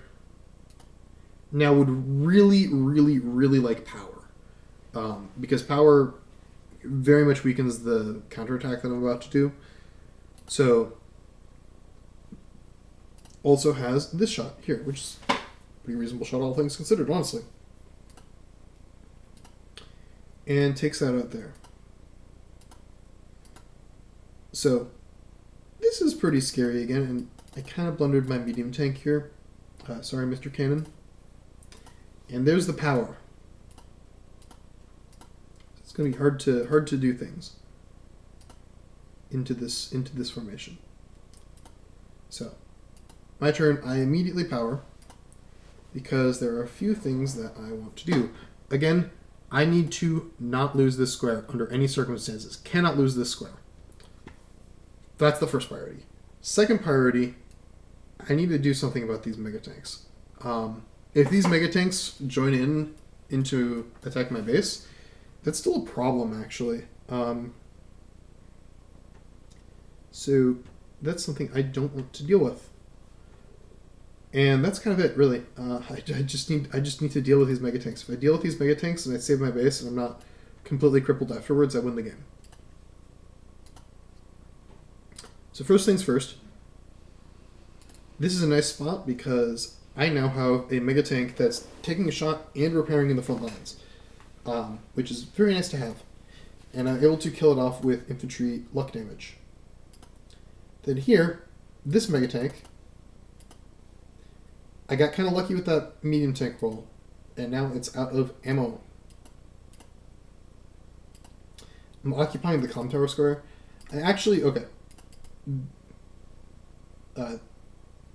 The medium tank's just getting a little bit value where it can, but I labbed out the move down here, and I could have done it better. I'll show it a little bit. One thing, though, that I do, I'm attacking tanks into power mega tanks.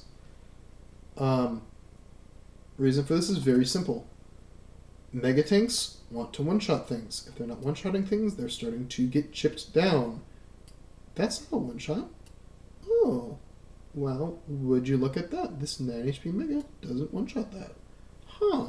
That's interesting. And now, if my opponent wants a full HP mega, this mega needs to run and repair, which takes time and it takes money. Both of which my opponent does not have on their side.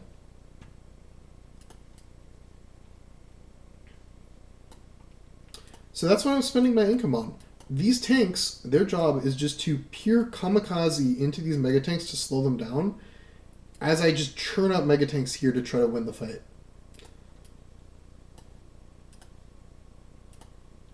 And at this point, actually, this guy's out of ammo, so I can just take a free shot at him anyways.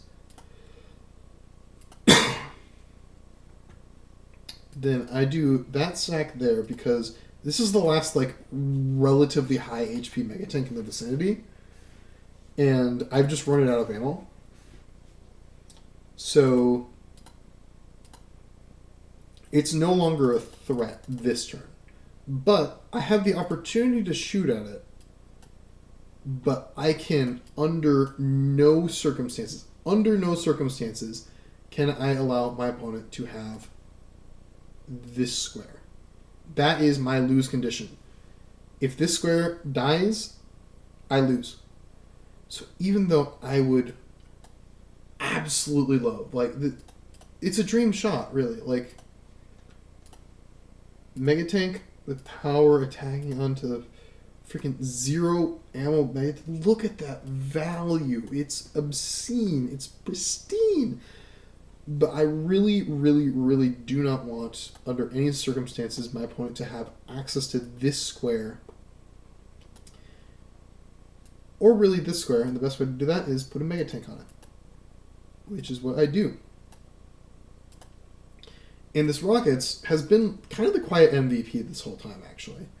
It's just been taking pot shots. But these pot shots just do like a little bit of chip damage. And what I kind of think of when I think of this Rockets is, if you've ever played Apes Warfare, it's got this unit called the Sniper. What the Sniper does is it's got like a bajillion range, and it just does chip damage to things, basically. And just a little bit of chip damage can hit some thresholds and take out some units you wouldn't normally do. And rockets in the Javier mirror are mostly just a little spray bottle doing chip damage, but that gives me the HQ spare. That lets me build my little mega chain, and this is just now an indestructible pipeline to the HQ.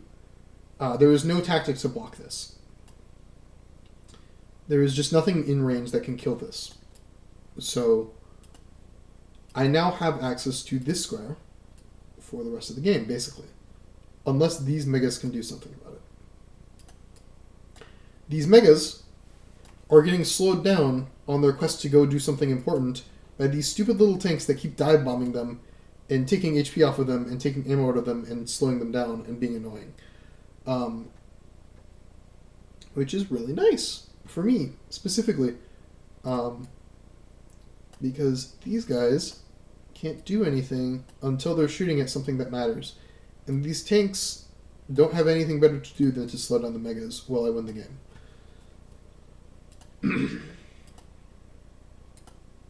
And meanwhile, I'm putting on a little bit of calm power pressure.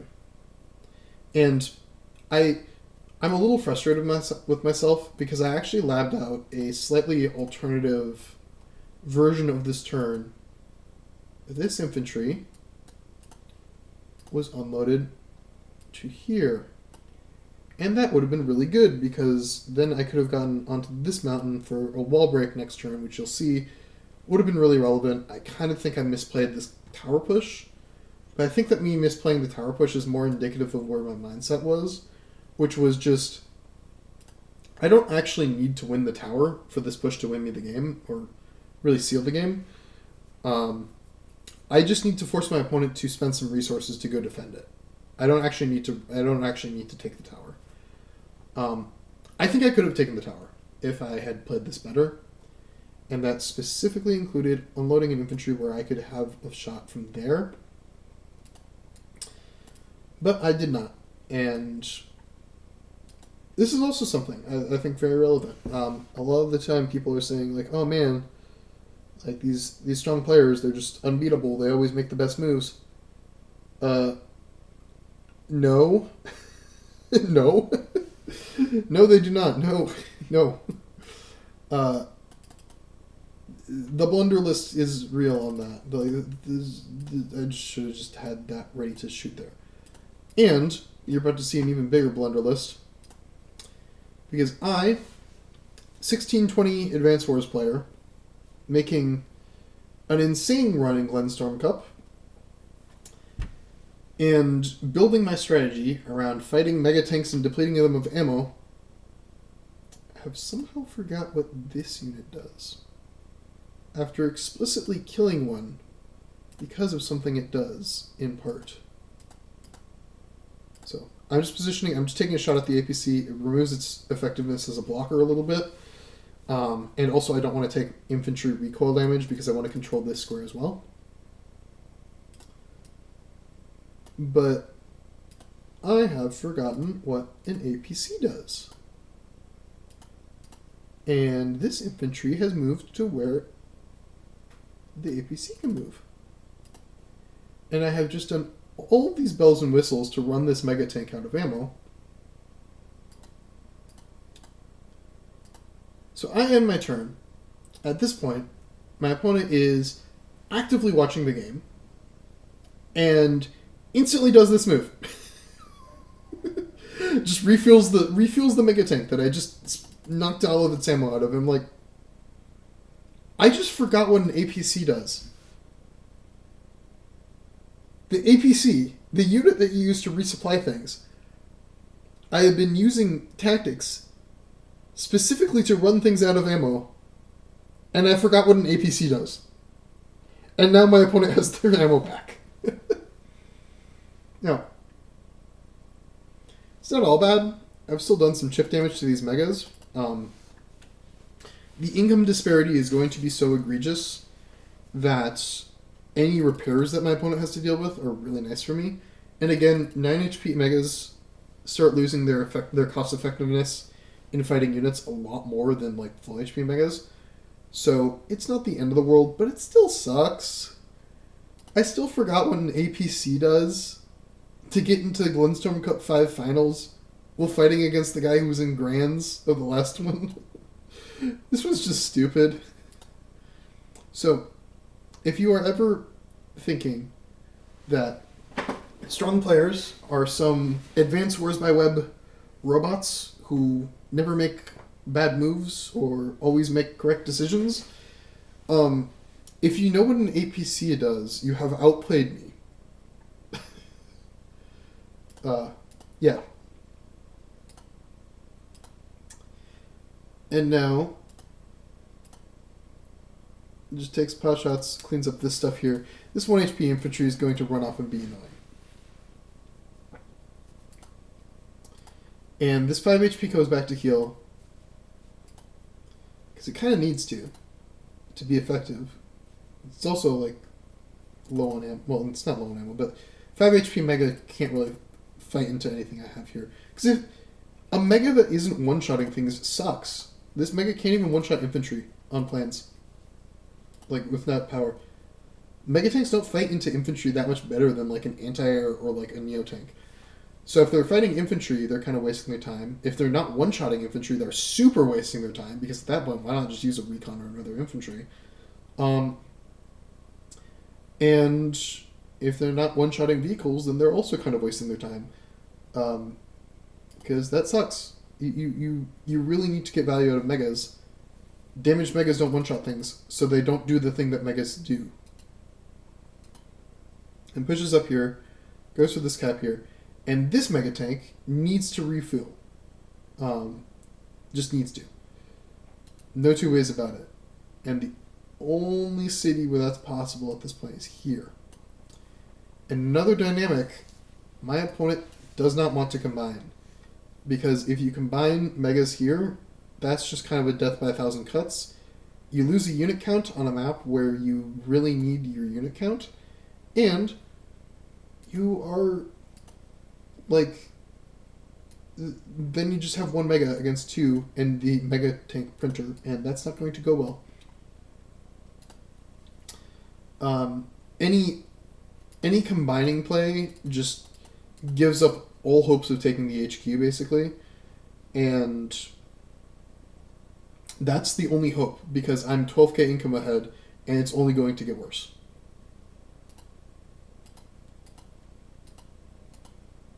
Takes a shot there.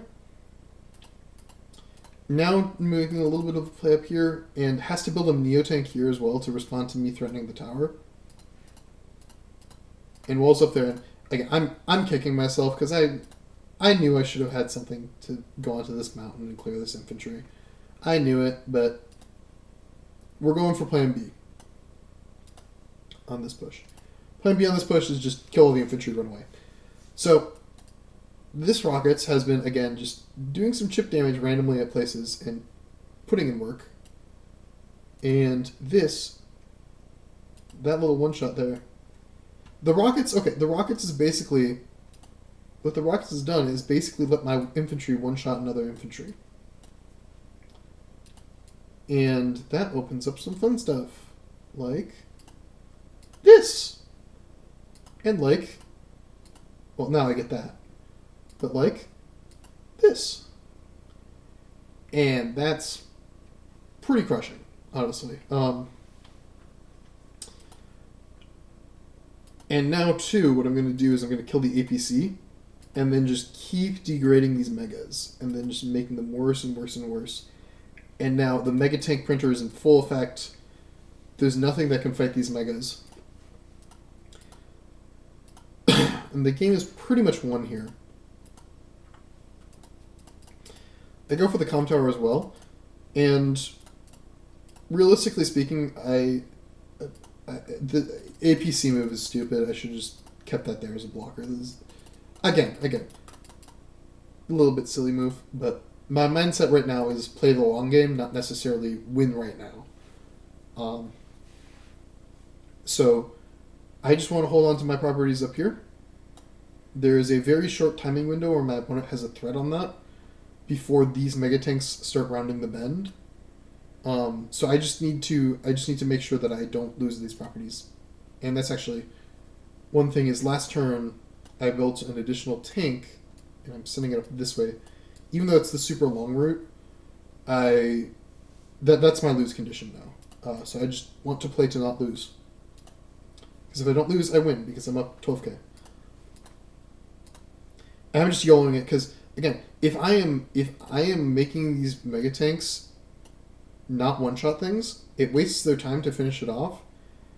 And these mega tanks now need to go like repair, refuel, do all that crap. Yeah. A mega tank that is not one-shotting is a very sad boy. And I'm also A-okay just YOLOing things in because I can go repair them because I'll have all the funds. And actually, at this point, I'm running into, like, I don't know what I can do to spend my funds effectively to, like, close out the game. Because, I mean, I'm building a mega tank every turn. What more do you want from me? But my opponent can also build a mega tank every turn. So, again, good players, you give them the chance, they will find breaks or at least heavy damage.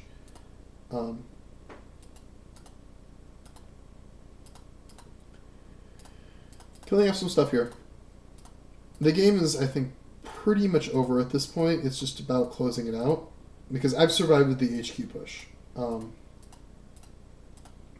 Which is nice. And pushing up here, boom. Chasing with these guys.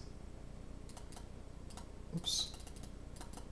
I built APC actually because this rocket has run out of ammo because of how much, like, this has just been such an effective rockets. Just chipping infantry, putting in just like a little bit of extra damage somewhere where it's needed. Good job, rockets. Probably the best purchase I made this game. Just really good utility this whole time and dissuaded the North Bush. So over here, I'm just like, okay, I'm not taking the comm tower. I don't need to take the comm tower. I just need to kill the infantry, cap this, and sit on 20k income lead. That's exactly what I'm going to do. My opponent's built 2 Neotanks. This is going to take a lot of time to actually do stuff. Getting these back, but yeah, that's alright. The artillery has died, but well, I'm getting this property, so I'm happy. And actually, bring some stuff back here even more to defend the comm tower. And this is what I'm saying. We're like, I don't need to take the comm tower. I just need to force a reaction. Spends time. I've got income lead. I don't really care about the comm tower, to be perfectly honest. And pulling back there. These megas are finally getting into that choke point that I was talking about, but it's kind of too late now. And there's infantry support. There's an APC as well. But I can be really belligerent here, actually. Because I'm just going in to kill infantry here. And the way I close out this game, basically, is just offering good value trades, actually. Like, this is really good value. You want to first strike a mega, like a Javier mega onto a, like, city mega onto a mega. But unless they're dying, like, if I just degrade all the units, then they will have to go repair, and I can repair, and my opponent cannot, because I have 20,000 income, or am about to. So, basically sacking this guy here to get some charge, along with that guy there. Gets charge, actually, hits that there. Gets a good value trade. Combines to avoid this from hitting too hard on the clapback.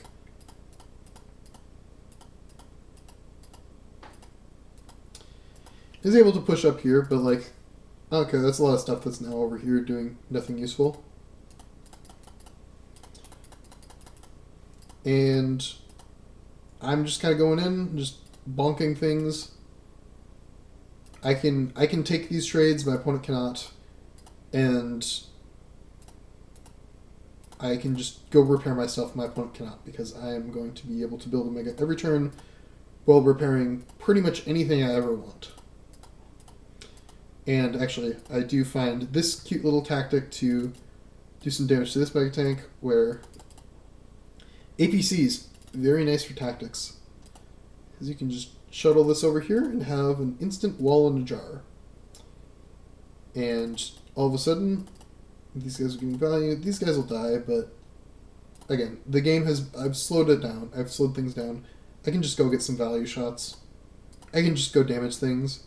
This artillery, this rockets rather, has now set up to do its awesome taxing, which is if it shoots at any Javier megatank without power, the Javier megatank costs 2,800 in repairs. And that right there, that is the zone of this megatank max range. Those three cities. So yeah, just kind of wrap this up here. Goes for these hits, goes for these hits, goes for these hits. Kind of a done deal at this point. Like, I can even give up this, like, super bad value trade as well. And I'm just super up in value because 20k income lead is very strong. If you can, you should try to get a 20k income lead, I think. That's my 2 cents. That's the moral of the story. But, yeah. Day 19, close that out. So, yeah, that is my feature-length film on how to fight Javier, how to fight megatanks, how to use indirects, even when your opponent is somebody who is Mario Invincibility starring through indirects every other turn. And yeah, so I think the key decision to this map, I think, was I ended up going super aggro, right? To try to take the initiative. And I think that plan fully worked. Because the thing about like when you have strong players taking the initiative is it is really, really, really hard to take it back. Because if you're responding to threats, you're not making them typically. And I think I was also a little bit of a beneficiary of kind of the common perception that you don't build indirects against Javier under any circumstances. Or under very select circumstances. And actually, in the chat, I mentioned, like, I think that this is such a weird position that the double indirect build against Javier is, like, reasonable. He's like, yep, no, I think that's something I was considering too. But I think that the macro didn't quite match that, because when I had the rockets, I think that my opponent underestimated how good the rockets would be.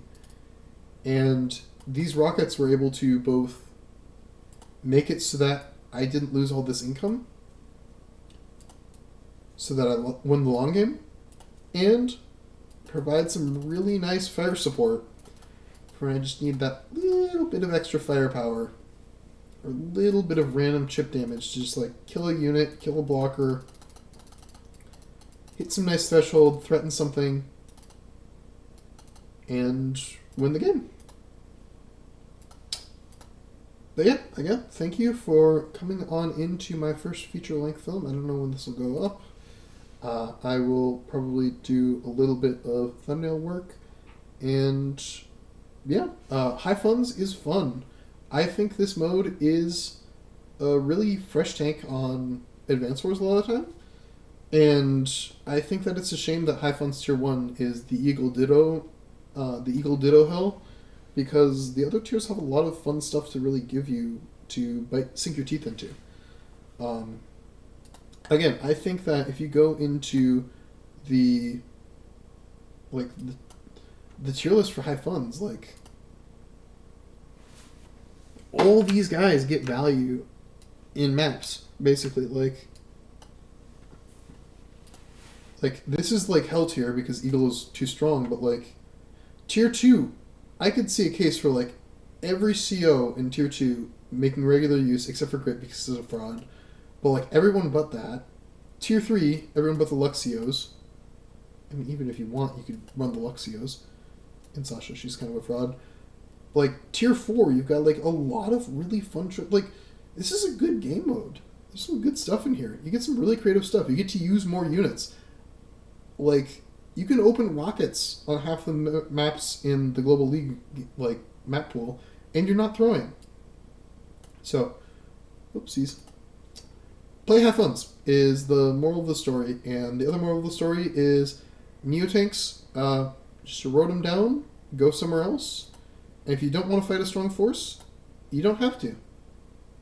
So, yeah, that's about it, and I'll see y'all later.